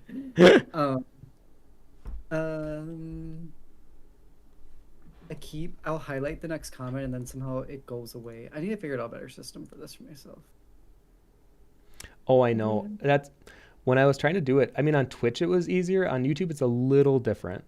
Oh, like auto scroll sometimes, and then I'll like highlight one just so I don't lose it when I want to scroll down, just to keep up on that right now. And then Mm-hmm.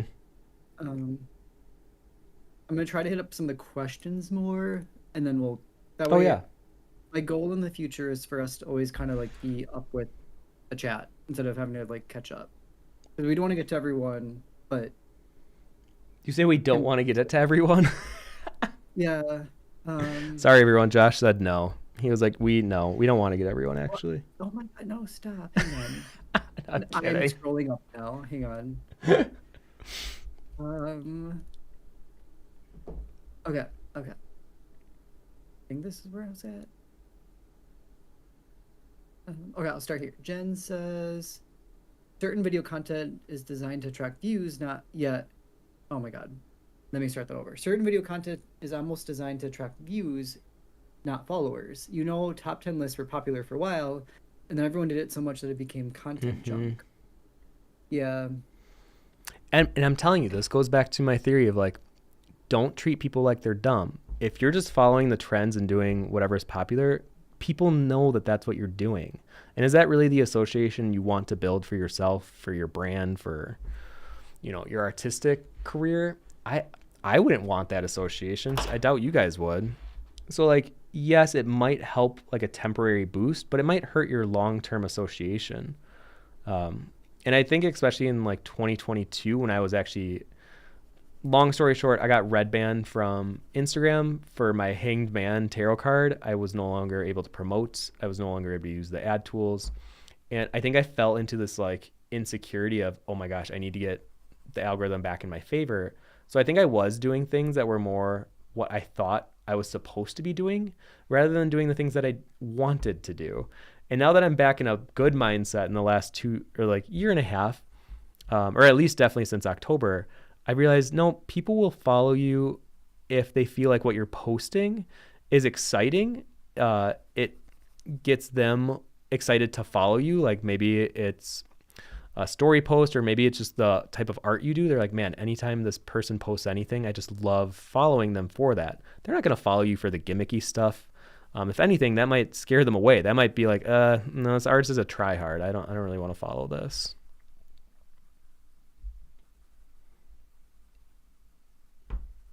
Kendra says, good storytelling can have a ginormous impact in regards to scum. Oh yeah. French is very good too, but it's different. Um, it's definitely not comparable, but it will pick up. And then it's always the original French and then Belgium, what Candor says. Yeah, we'll definitely have to try all of them. Yeah. Oh my gosh. The Norway one was just so, I think the memories around it too, because Tim and I finished watching it. We were like at our hotel room in Japan. And then we were, yeah, we finished that in Japan, right? It We was finished in Japan, in and Tokyo then that last night.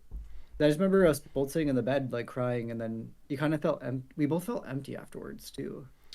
well, because it was like when you feel seen, it almost puts you in this like weird sense of vulnerability. But then when the character gets like an ending that you feel happy for, you genuinely feel like you connected to these people, like they're real in your life.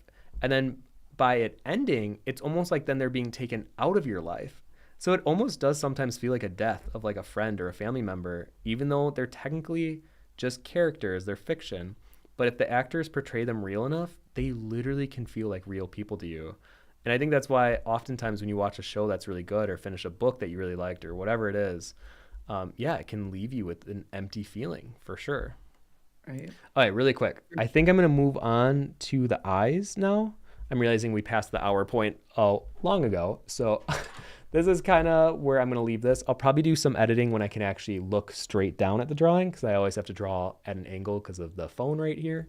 So I'm going to leave this one and then we're going to start doing the eyeballs. All right, Eyeballs. back to you, Um, Joshua. oh my God, what was I saying? Um,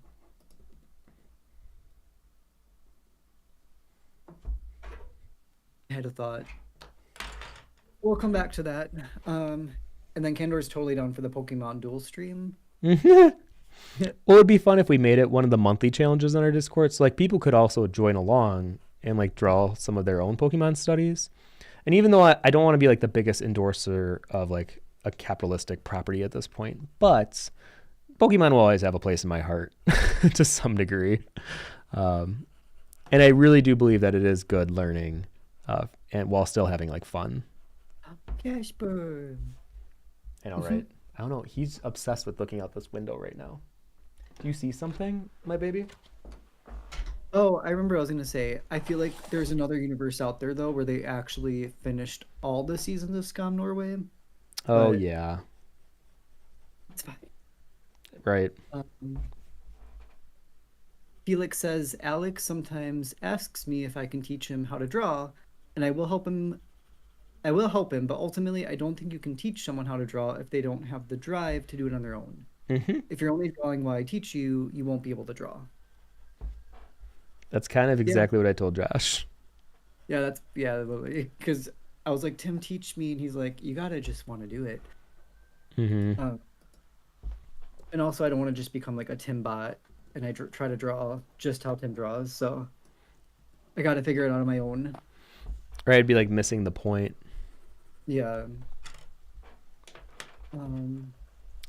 Wait, before you ask the next question, Yeah. I think I'm gonna switch to an HB pencil to start off. Normally I would do my 2H, but because I want to get some of the darker forms laid out quicker for the stream, I'm gonna do that, and I'll try to do as much as I would normally probably do these at the same time. Because I don't want to cover my hand and smudge it. Normally I'd like turn the drawing, but for the stream, I'm gonna keep it this way, and I'm gonna do one at a time.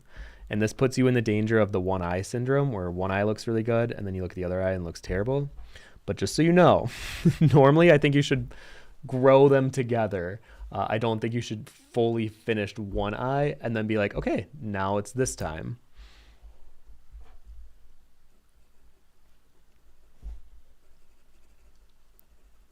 Mhm.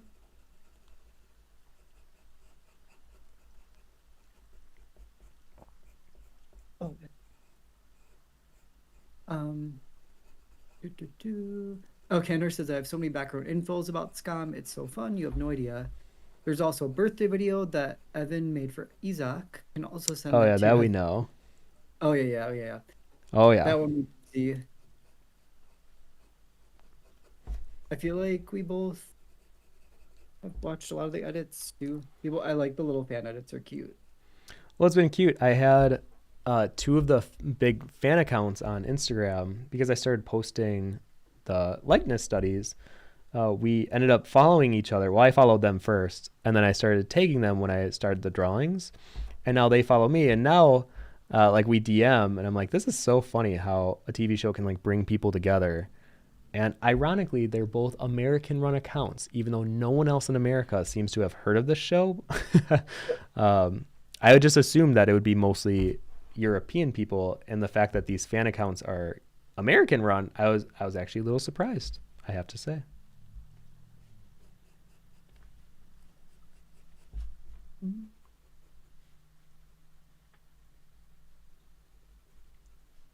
Also, if you hear little rain pitter patter noises, it's because I opened the window for Casper so we can enjoy the rain for a little bit. I know I've just been like staring outside. It's really pretty. Right.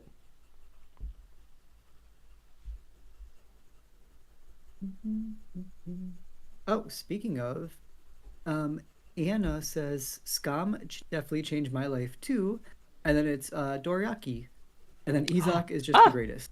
I, you're literally one of the accounts. Hello, hello. Yeah, keeping the fandom alive. Yes, I get excited when you guys post because it's like little snippets of the show that kind of changed my life. And it's every time I go to post a story on Instagram, you're almost always one of the first ones or on my actual feed because you post so often. So just know it's very much appreciated.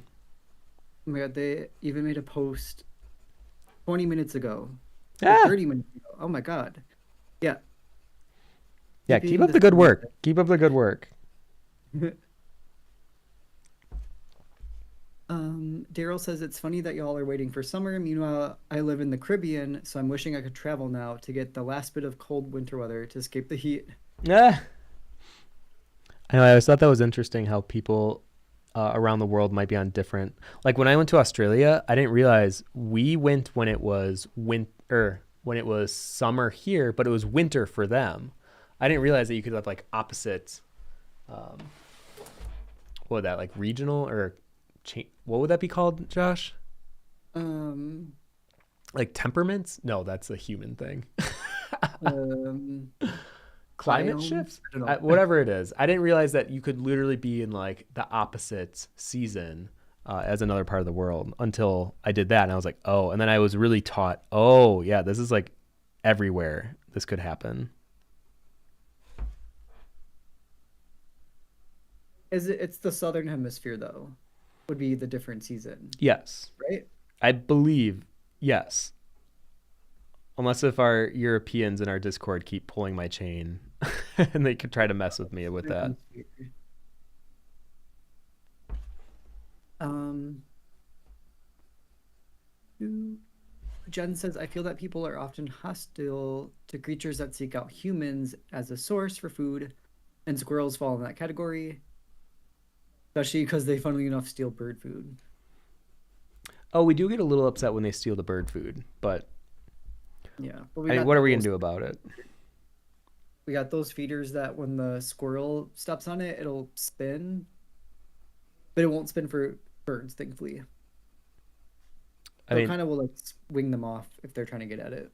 I don't say squirrels are sometimes desperate enough; they'll hold on. We had, I Sometimes, mean, yeah.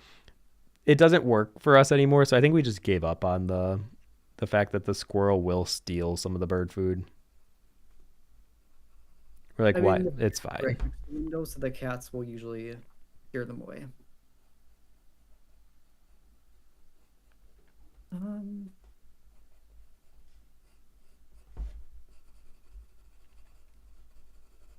I keep losing my place. I'm so sorry. How could you? Day one on the job and not doing it perfect. Oh my god. This is gonna go on your performance review. I mean, never mind, never mind. Felix says, when I struggle with my art, it's always some non-art related mental block that's really the issue. I I feel like I'm now more in that belief more than ever. Is it's usually something else. And I don't want to blanket statement anything, but in at least for myself, whenever I feel like I'm going through a quote unquote art block, it's usually because I'm stressed out about something else.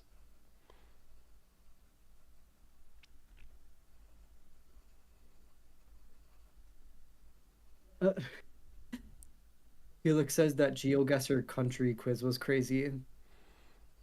Yeah, for those who don't know, I do not know where countries are located on in the European region. Unfortunately, I kind of just clump them all together in my mind.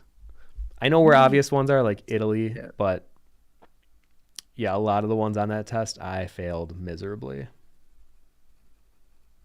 Yeah, I still feel like you couldn't even do the states, for being honest. I could do at least 30.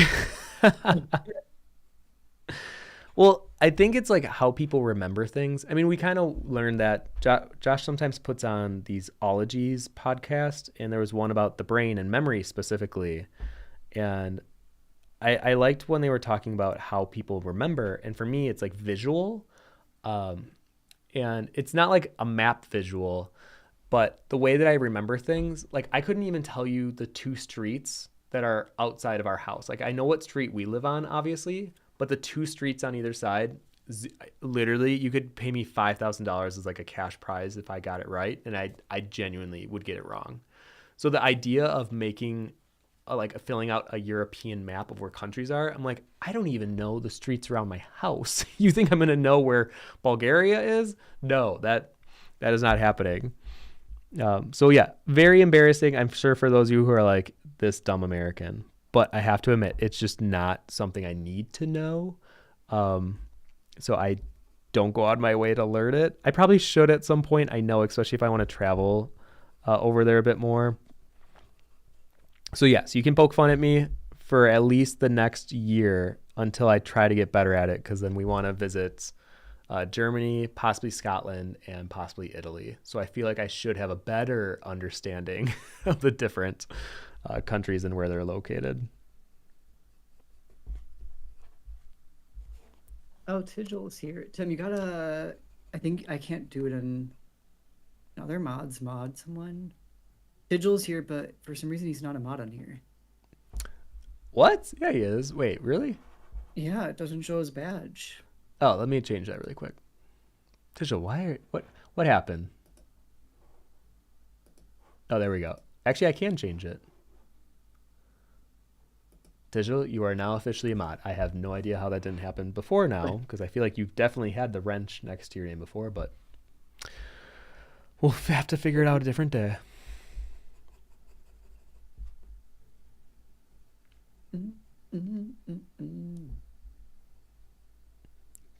Do you have any other questions, or should I just start rambling? What was that? Is there another question? Um, I'm just making sure I didn't miss any like art related questions someone may have had. And then I think I may just go real time so we can just chat in real time. I feel like that was a Um, long way of saying no. there's hang on, hang on. Oh, there are. So that was a long way of saying yes. I think so. Um, Pandora asked if we've seen season 4. Yes, we have. Yes. Um, I mean, I really liked it, but just I really wish they could have done every character because like I like Girl Chris, right? And Yeah, then I feel like for like the people who are on the chat that haven't seen Scum, I would definitely watch it, but they stopped after 4 seasons when initially they were going to do a bunch more. Like I think they were saying 9, and they were going to do each character. So we were kind of bummed out because there were a lot of characters that we would have loved to see their backstory, like Vilde or whoever, and it was kind of like stolen from us. So I think that's why the Scum fandom holds so strong is because we felt like there was so much more story to tell and we only got to see a glimpse of it at the end of season 4. yeah, I know they dropped that whole bomb about like Vilde's life, and you're like, oh, I would love to know Right. more of this, but okay. Um, think that's about. Oh, Aris says, have you ever tried? Oh, hi, Aris. Have you ever tried drawing the scene that comes to mind from your compositions? Perhaps something slow and moody will make you think of what creature and human duo would meet as it played. Wait, I say that do think again.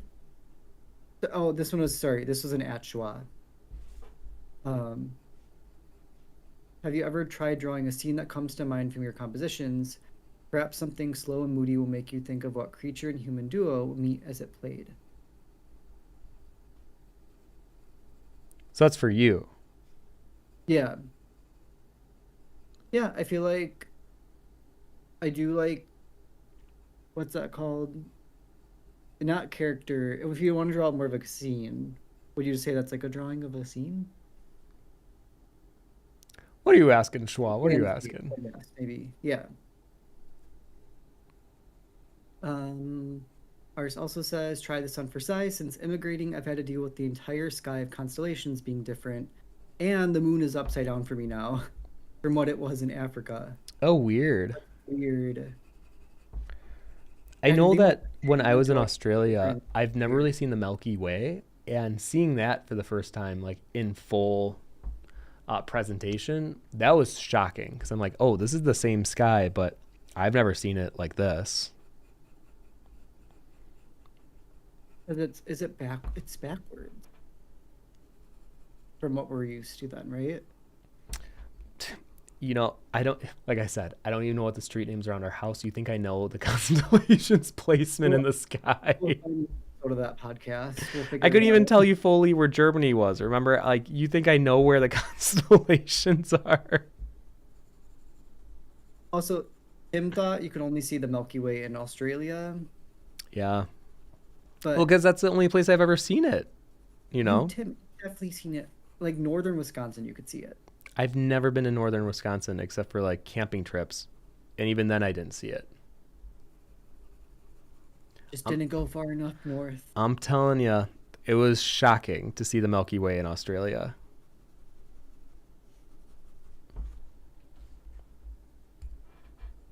Okay, I think. Okay, I think on like questions. But, All right, so you're caught up. Joe, the wizard says rephrasing art block to what is blocking my art helps define the truth. Ooh, I think I might steal that. Rephrasing art block to what is blocking my art helps to find the true thing in the way. Yes. Yes. If you don't mind, I'm stealing that. I'm going to use that whenever anyone asks me about art block in the future. I feel like sometimes the older I get, I just need someone to like phrase something in a way that I can just finally understand it. Yeah. I feel like You even know, a lot like of I mean, I know I'm obsessed with these like self improvement books, but a lot of the times it's like, oh, I've never thought about it that way. And it really does change the way I look at scenarios from that point forward. And with having a level of understanding and clarity, it really helps ease any tension or stress that arises. and you can kind of give yourself the tools to either talk yourself out of it or realize what's actually the problem.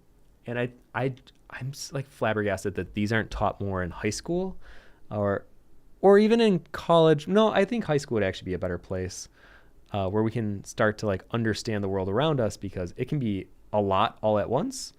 And I think having better tools given to us, rather than like, I took like Shakespeare and detective fiction in high school. Yes, they were great, very easy, but were they beneficial in the long run? I mean, I guess there's arguments for that too, but I would say not as much as if I took a class on like understanding how the brain works, or understanding your fellow human. I think those type of classes would have helped much more and could have saved me a lot of stress in my college years and in my early 20s. That's why we listen to that Ologies podcast now. Well, Which those are still good, but they're still more focused on like the world around us, where I think we should be taught things about the world inside us.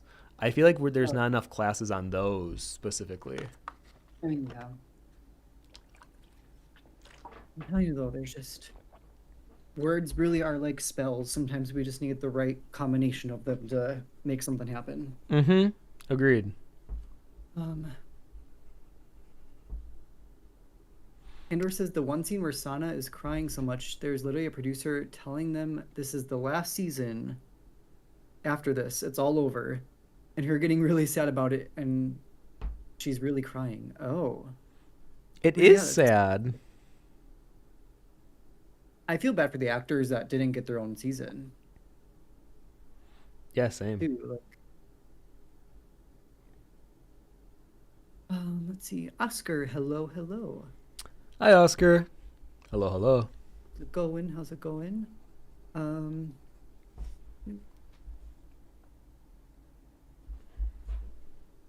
oh, cute. Anna Adoriaki says yes, thank you. I hope you too. Oh, sorry, this is to Candor. I'm sorry. Elena says that's why I love going to our cottage. We can see the sky a lot better than here in the city. Sometimes even the Milky Way. Mm. It's so pretty. Yeah, I used to live in New Mexico for a little bit, and I would go out in the desert. Um, and yeah, that was probably like the prettiest I've ever seen it, because I would get out of the city distance, like drive an hour or even more. And yeah, it was just like being middle of the desert.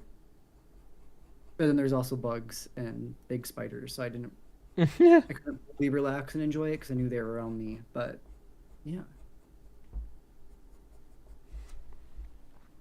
Trying to decide how intense I want to go with these eyes. I feel like they're not intense enough. I feel like I should raise the eyebrow a little bit. Tigil says next VR session we're playing GeoGuessr with Tim. I'm telling you, I'll fail again. I have not been studying. Oh my gosh, we have to play mini golf again soon, Tigil. We've been, I know, even this weekend I thought we'd have time, but then we remembered all these things popped up. It's kind of fun. We're actually going to a masquerade Friday night, and I've never been to a real one before. So like, it could be really cheesy. I'm hoping it's not. But if it is actually good, then next year I think I really want to make a really nice masquerade outfit. Where I think this year we're just going to kind of reuse what we already have, just because if it happens to be really lame, like we went to a witch outing once, and it was like to celebrate the end of, what was it? It was something in October, and we thought it'd be like this fun like bonfire and like maypole kind of thing. No, it was one of the most uncomfortable things I've ever had to be a part of. And that's why even with this masquerade, I'm like, okay, I'm not going to put all my chips in the basket until I know this is worth investing in. So we'll see. I'll let you guys know how it goes. I'm sure we'll take pictures if it's fun. We'll see. I mean, I think we could just walk around the galleries. So worst case is we can just look at art at least. I don't know. True. Yeah, because it's at our big art museum here in Wisconsin. And we're going with two friends. We're hoping, like, even if it is kind of lame, like, we'll make the most of it. I definitely have that mentality with a lot of things where even if something is kind of, I don't want to say lame, but kind of, you and your friends can make it not lame because you can enjoy it. Like the best example I can think of is there was a Jurassic Park. What would you even call it, Josh? Like a traveling dinosaur exhibit, we'll say. And it's like an outdoor one, and you drive in your car around it. Oh yeah, that was during COVID, It right? wasn't the Yes, it was during COVID. That's why we would stay in our Yeah. cars. Um, let's just say the dinosaurs weren't the most realistic looking, and we were in like a van of 5 people. Even though the experience was like less than a standard, we'll say, we had so much fun. We were playing the Jurassic theme park music in our van, just like blaring it as we're like going through, and we were pretending like these were like the best animatronics we've ever seen. And honestly, I have like really good memories associated with it. So I'm definitely one of those people who are like, you make the most of the scenario given to you. So even with this masquerade, we'll make the most of it.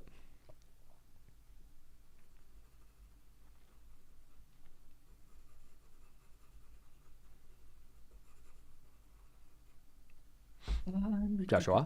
We're talking about games. Um,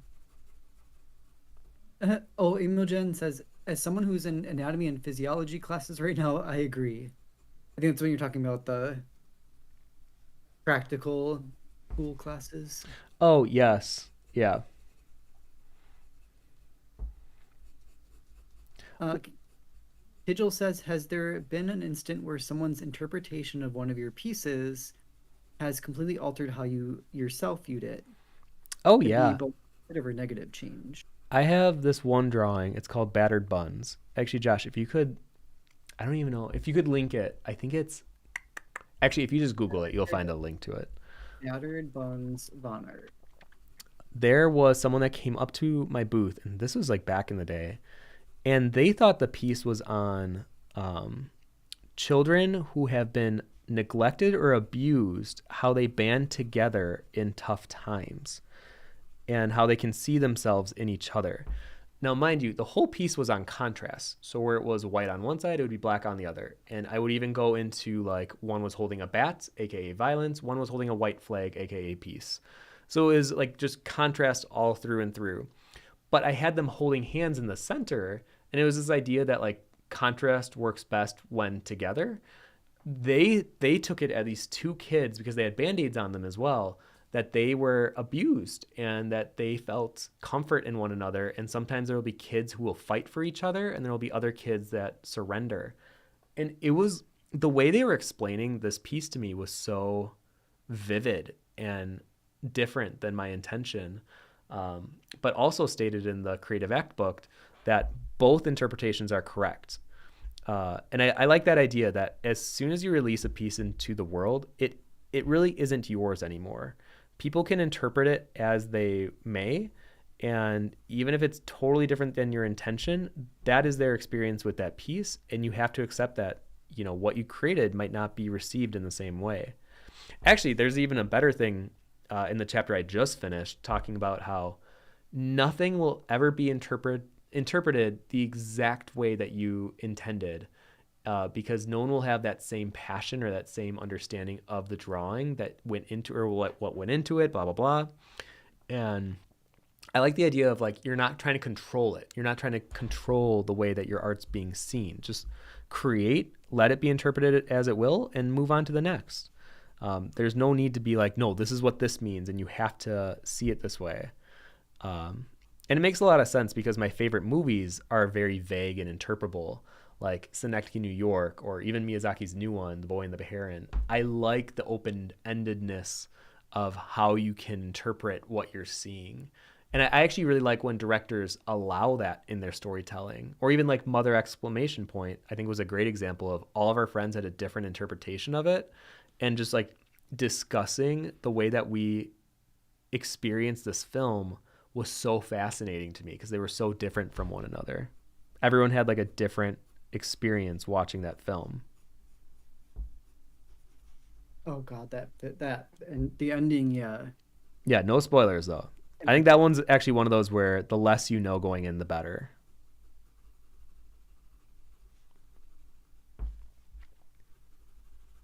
Oscar asks, have you ever been to a club, like a nightclub? Are they still a thing anymore? Oh yeah, I was definitely like a nightclub kid for a while. Before I met Josh, like me and my friends would go to cons, and then on Friday or Saturday night we would go clubbing. Um, so for quite a while, it was like 3 or 4 years, honestly. Um, it wasn't like we didn't go to risque clubs. We'll say like we definitely went to a lot of gay clubs, but they were pretty tame. Like we were just kind of dancing to ourselves. We would just get a couple drinks, and we just literally went to dance. I know how horribly stereotypically gay that sounds, but like yeah, we would go just to dance, and then we would go home. Like it wasn't trying to. We weren't into hookup culture. Like none of that. We literally just wanted to have a good time. I'm sure there's a lot of skeezy things that happen at nightclubs. I will say, we did go to a couple straight clubs. Horrible.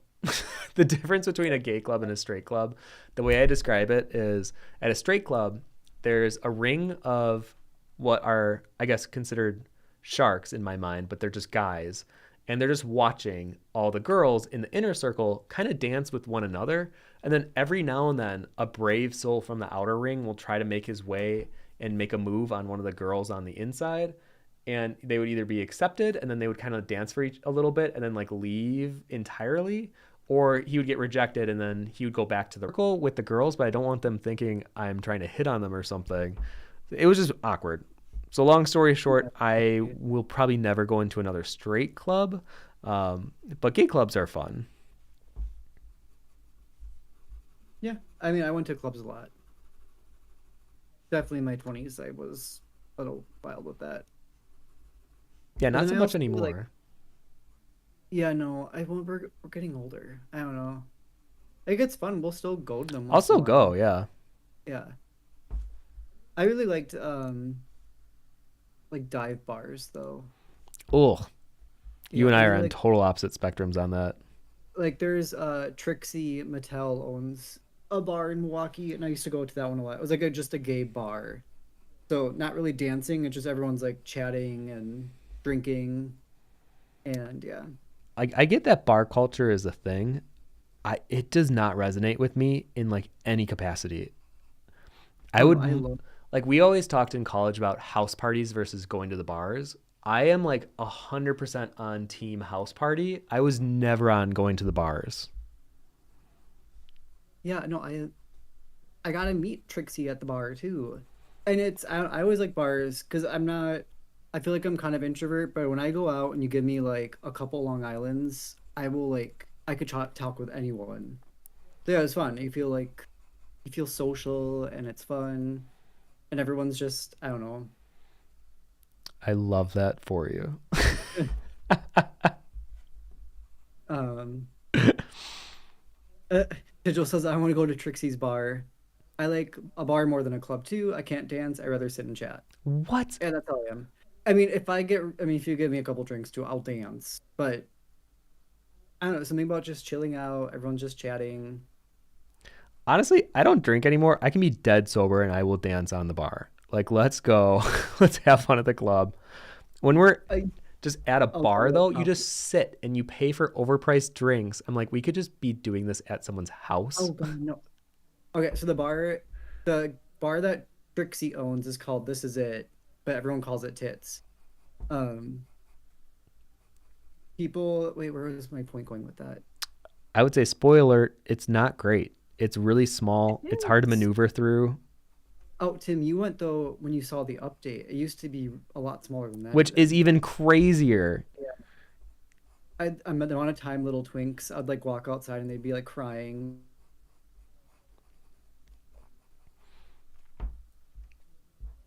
Wait, your audio stopped. I can hear you talking in the other room.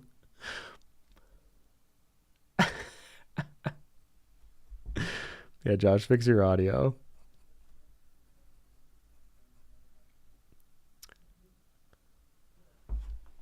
Joshua, I can't hear you.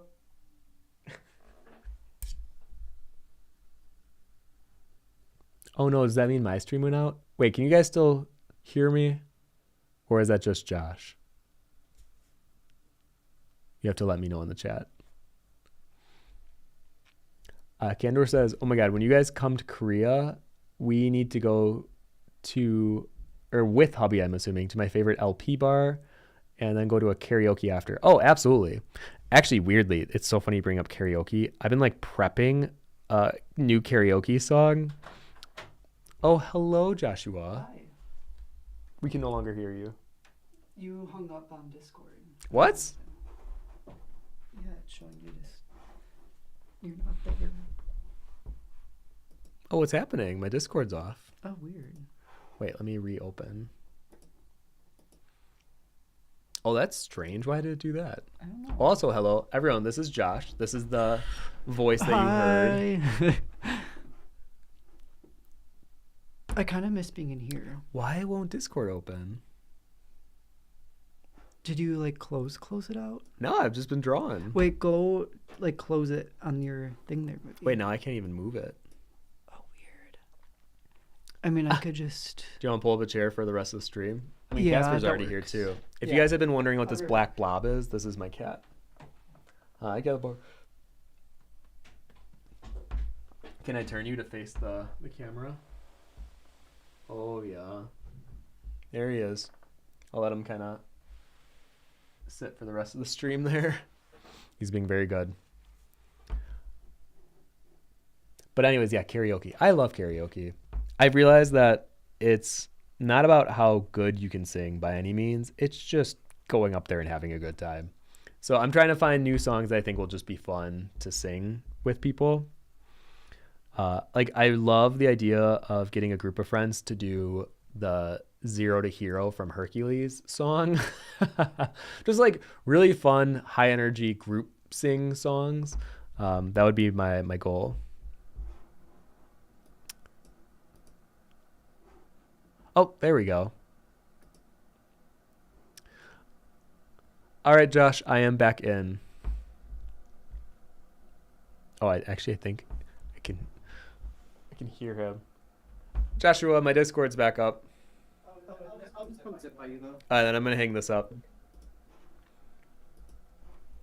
You know, if that's the only type of a tech issue we get for these type of streams, I'm okay with that. That's like an easy fix. We'll just have Josh move in here. I've been actually surprised coming back to streaming. I thought there'd be more problems with either a mic issue, the video quality, which has been surprising. And yet here we are. New year, new me. Because in past streams, especially early years, man, there are so many tech issues that would come up all the time. But anyways, let's see here. A says, karaoke is not about being good. It's about being blasphemously terrible together. Agreed. Actually, at our Halloween parties now, one of our friends, her boyfriend is a DJ by trade, and he brings this big system with a giant karaoke machine attached. So there was one year where we were having a blast doing karaoke all together, and I'm realizing, yes, karaoke is something I want more of in my life.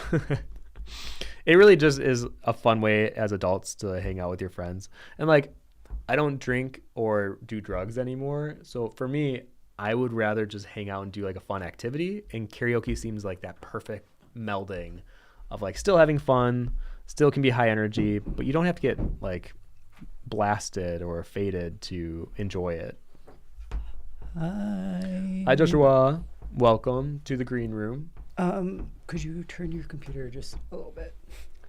Casper's like, wait. Also, you gotta close the door. Whole family in. Yeah, wherever Besides Astrid. Astrid. Yeah. Well, she's on my bed right now sleeping. I don't want to move her.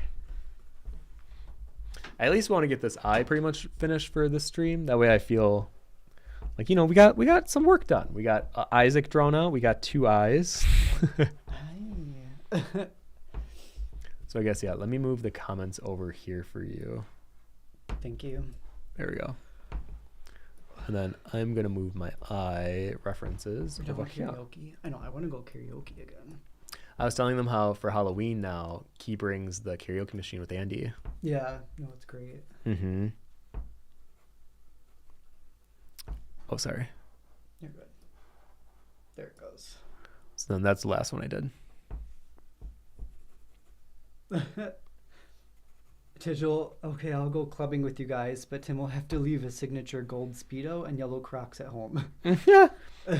To be fair, I've never worn a Speedo in public, but I do have a lot of gold outfits specifically meant for clubs. Mm-hmm. They're more like purposely gaudy. They're not very revealing though at all. I really want to wear my. Remember, I got those really cool sequin pants. I never got to wear them yet. Yes. They're like the purple. Yeah. Actually, when it gets warmer, I would go clubbing again with you. Like we could go to a La Cage. Yeah. Actually, maybe when Sean and Sang are here. Yeah. I've never seen Sang at a club, but Sean always loves going clubbing. I think it's fun. There's like I mean, I feel like in my 20s it was really addicting because it's like you go out, there's really loud music, you kind of like your brain just gets muffled then. So you're just like holy like just in the moment. I don't know. It's fun. It's fun. I think that's why people still like going to clubs because like you get to socialize without having to talk, and you still get to have like high energy. Yeah, I don't know. It weirdly is like, yeah, it's because it's kind of introvert friendly weirdly, because you don't really have to communicate. No. It's just purely like. I mean, I have to drink though. I feel like I don't. When I'm out though, I get really conscious, especially if I'm dancing. But if I'm like tipsy or drunk, I can dance without even caring. But it's funny. I think it sucks that I have to do that sometimes. Yeah, Josh's I think biggest hang up in life is the fear of being perceived and like being judged unfairly. So I can see how at a club you'd be like, I just don't want to put myself out there or be in a spotlight of any kind. Yeah. Yeah. I know, something to work on though. The eyes. Right. What else we got? Kenor says, now we have to make it happen. No backing out now. Korea 2026. Yeah. Just kidding, but Korea someday. Definitely not next year. We have way too many trips that we need to go on first. But 2027, that could be a thing. That could be a thing. Yeah. Oscar, it's every condition I hate. And what? Oh, a bar or a club? Tigil says, doesn't Sean get majorly hit on in gay clubs? Not as much as you. Well, no. No. I would say, okay, I don't even know if I should be saying this. Well, you know what? I won't name names. We've had friends that are straight guys. Most of my friends are straight guys. And I think they are expecting to be hit on a lot. I think their confidence takes a blow when they're not hit on at all at the gay club. You got to remember, gay people tend to be a little more picky with who they talk to or interact with, especially at a club scenario. So it was kind of funny seeing my straight friends be like, oh, I have to get hit on by guys all night, blah, blah. And then by the end of the night, them like being disappointed, like complaining that they weren't hit on by any gay guys. I mean, yeah, it's funny. I will say that one thing about gay clubs, though, sometimes you will get some guys that are uncomfortably, like, they don't know how to leave you alone. A little bit. Like just go in a group. Is a taste probably what I think girls deal with outside of club life even, too. But, yeah. Well, yeah, if I go with the group, but sometimes I would go, like, with just one other friend. And if my friend would leave me, I'd be like sitting there alone. That was sometimes kind of scary, but I mean, I don't think I would ever go to a club by myself or even with one person. I think I'd have to go in a group. Yeah.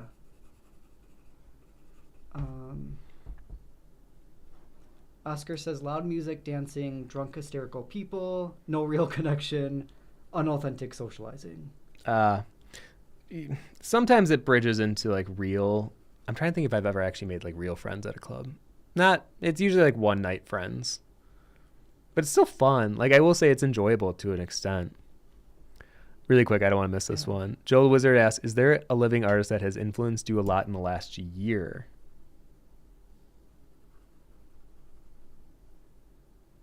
Let me think on that. Let me get back to you. I know there's definitely a couple. I just have to like pinpoint who I think has been the most influential. So let me think about that one. Elena says, should we go clubbing at Dokumi? Probably not. Yes. I mean, when we go, we'll probably go clubbing. I think it'll be fun. Yes. If next year, if we go to Dokumi, we will go clubbing if you guys want to. I want to see what a German club looks like. I've been to an Iceland club. Uh, wasn't great, but Hmm. maybe it's because we went out on Halloween.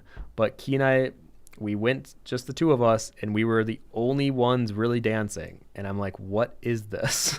Why are we the only ones? I get that Americans are kind of loud and maybe to some degree like attention seeking, but we were literally the only ones dancing in the entire club. Oh my gosh, that reminded me of Lightbox too. Yeah. Yes. Actually, so good example at Lightbox, there was a after party, and it was just for the event or exhibitors and artists, and they had a DJ and everything, but no one was dancing. So it was kind of I would say our crew, but I will say specifically Key and myself started that, and I think then other people started joining. I think you were right along Oh, with us after, I mean, yeah, but then we did kind of get going. People it actually was started fun. dancing.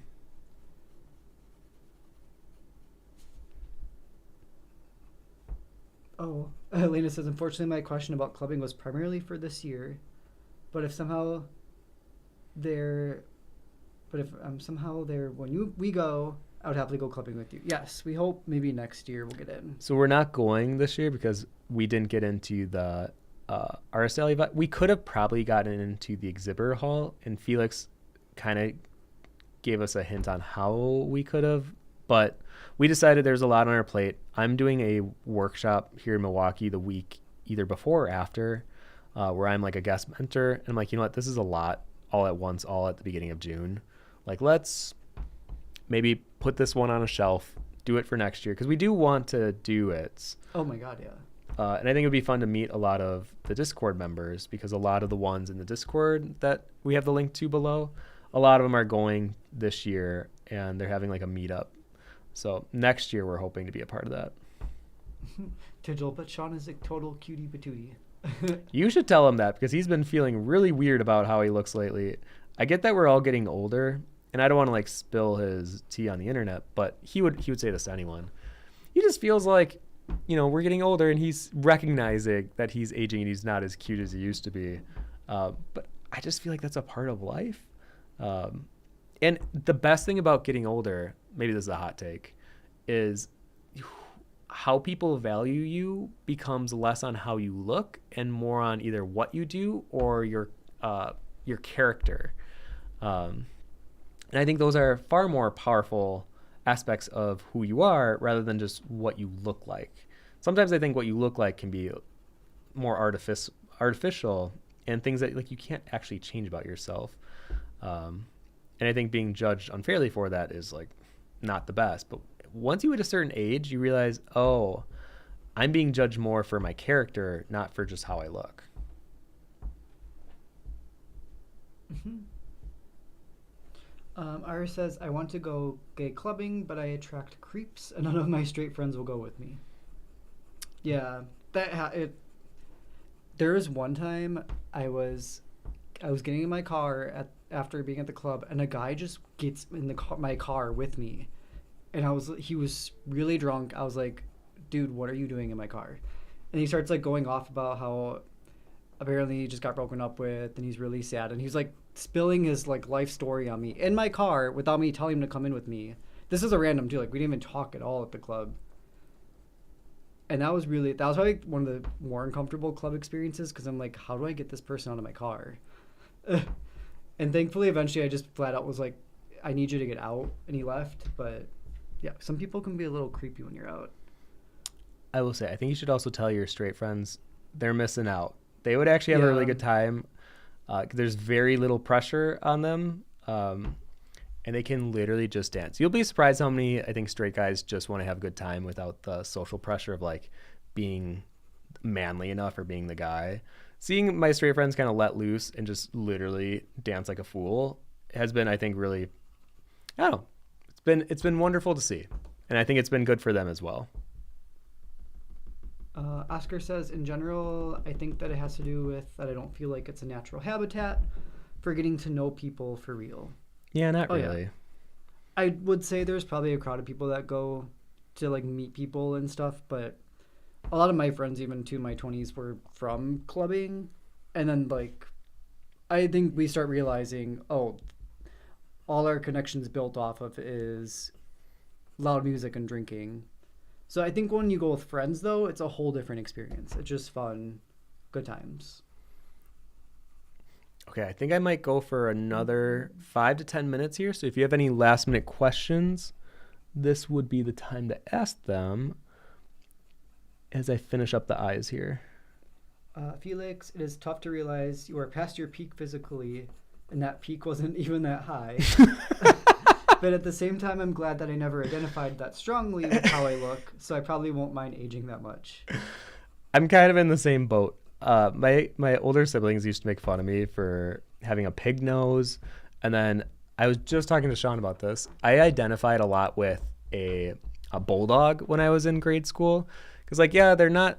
People kind of think they're ugly, but they're always in my mind they're like the happiest creature. And there's my mom got me this postcard. It was a bulldog wearing a sunflower hat, and I'm like, that's me. I'm like looking in a mirror right now, like that's me.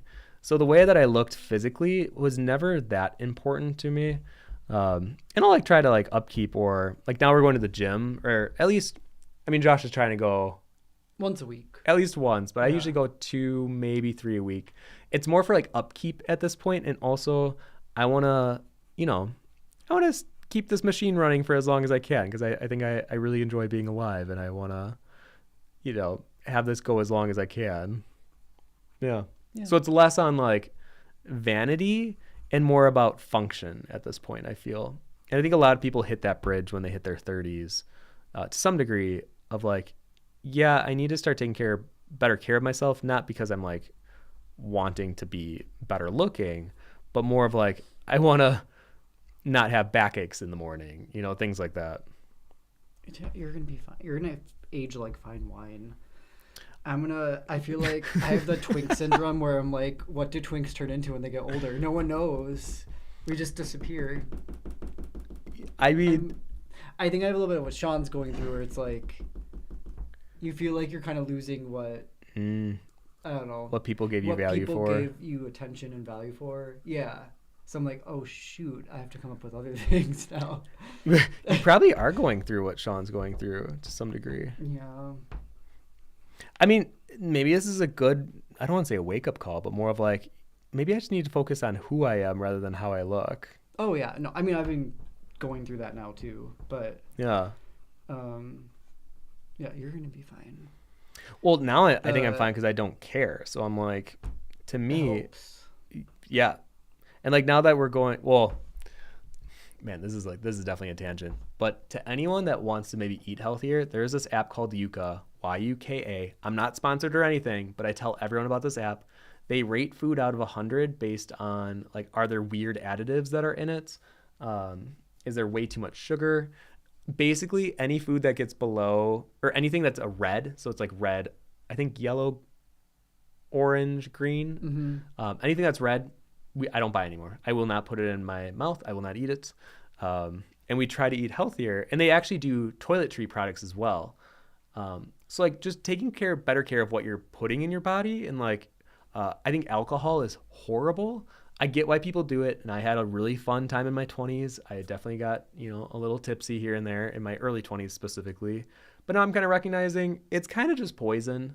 And it's not good for your body at all. So I think eliminating everything the last like few years of my life, in that regard, I actually do feel I look good for my age, to some degree without being like vain about it. But I just feel, I don't know. I feel good. I don't have any desire to like get any surgery or any of that kind of stuff that people fall into. And it's like, yeah, I'm going to age. I'm going to get wrinkles. I'm going to have all that, but that's okay.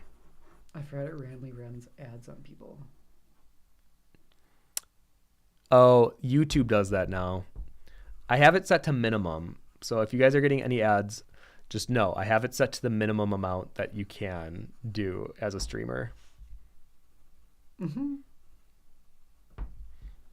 Yeah, I feel like these eyes are pretty much good. What? Face it, Tim, you need that nose job. You're the ad. Man, if I had any work done, what would I do? See, Candor says you have such a cute nose. Lots of people would be lucky to have a cute nose like that. You do have a cute nose. I don't You have mind my like nose a really now. good nose, yeah. Well, what's funny is you can kind of see I have like a very big lower jaw, and when I smile, I have two smile lines, which in my high school years it drove me crazy because it just makes my cheeks look like chipmunks, like they're thick.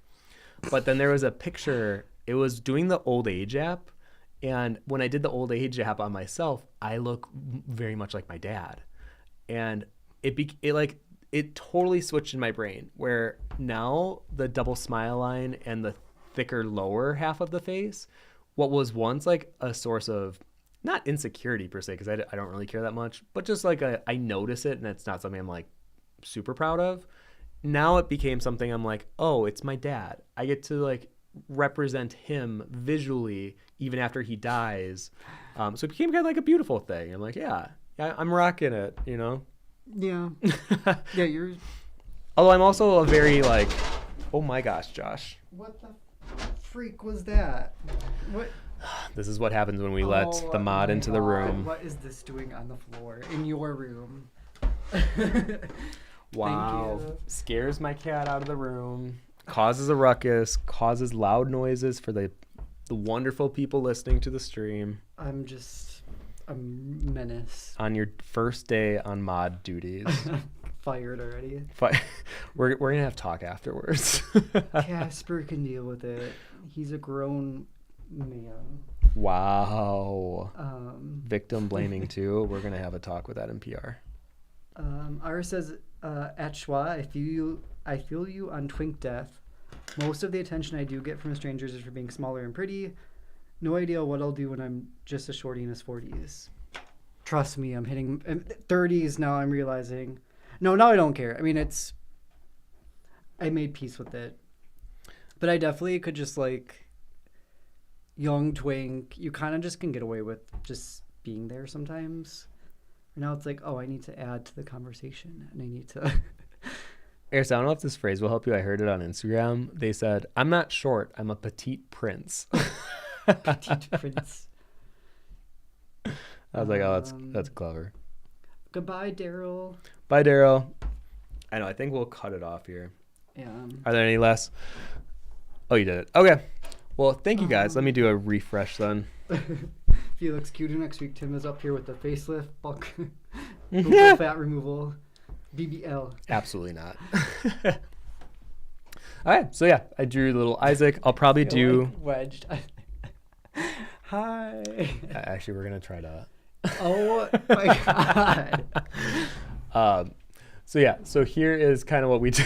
Hi. Get out of here. Hi. Okay. Yeah, I'll move it back.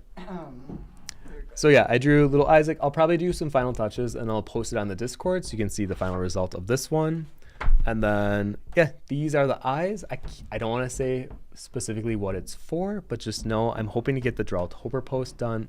I keep hearing noises. I'm just trying to get comfortable for the last 5 seconds. Yeah, this is just, stay still. I'll hopefully post it on Saturday. So if you want to see the conclusion to my Drawtober series, that's what's happening. And then could you hand me... I feel like Igor in the corner. Master. This is the little preview of the next tarot card. Whenever people ask me how do I do the lightbox transfer from digital to traditional, basically I will print the digital version at 3% opacity on the printer we have downstairs. And you can kind of see the underdrawing. Are you okay? Oh my gosh. I'm just hungry. I'm sorry. These young people, they don't know how to work anymore. They just don't take things seriously. Keep talking, you're good. So yeah, so this is normally how I do the underdrawing because I'll do it in Procreate, print it out, and then I'll do the pencil on top. So I'm doing the next card. It's Justice, and I'm hoping to have this one done by the end of next week. What? Are you okay? Oh my gosh. I'm like seeing it. All right. Edge. Well, hopefully, if we can get it together here, we'll have Josh again here next week for the Wednesday streams, and we're going to do the same time at 12 p.m. Central Time. Now, remember, there is a time change for those of you in Europe because of daylight savings. But besides that, I think that's all I got. Thank you so much for coming to the stream. And yeah, I hope you have a wonderful rest of your week. You have any last things to say? I'm good. It was very good today. Oh, now you're contained. All right. Well, take care, everyone. Good to see you guys.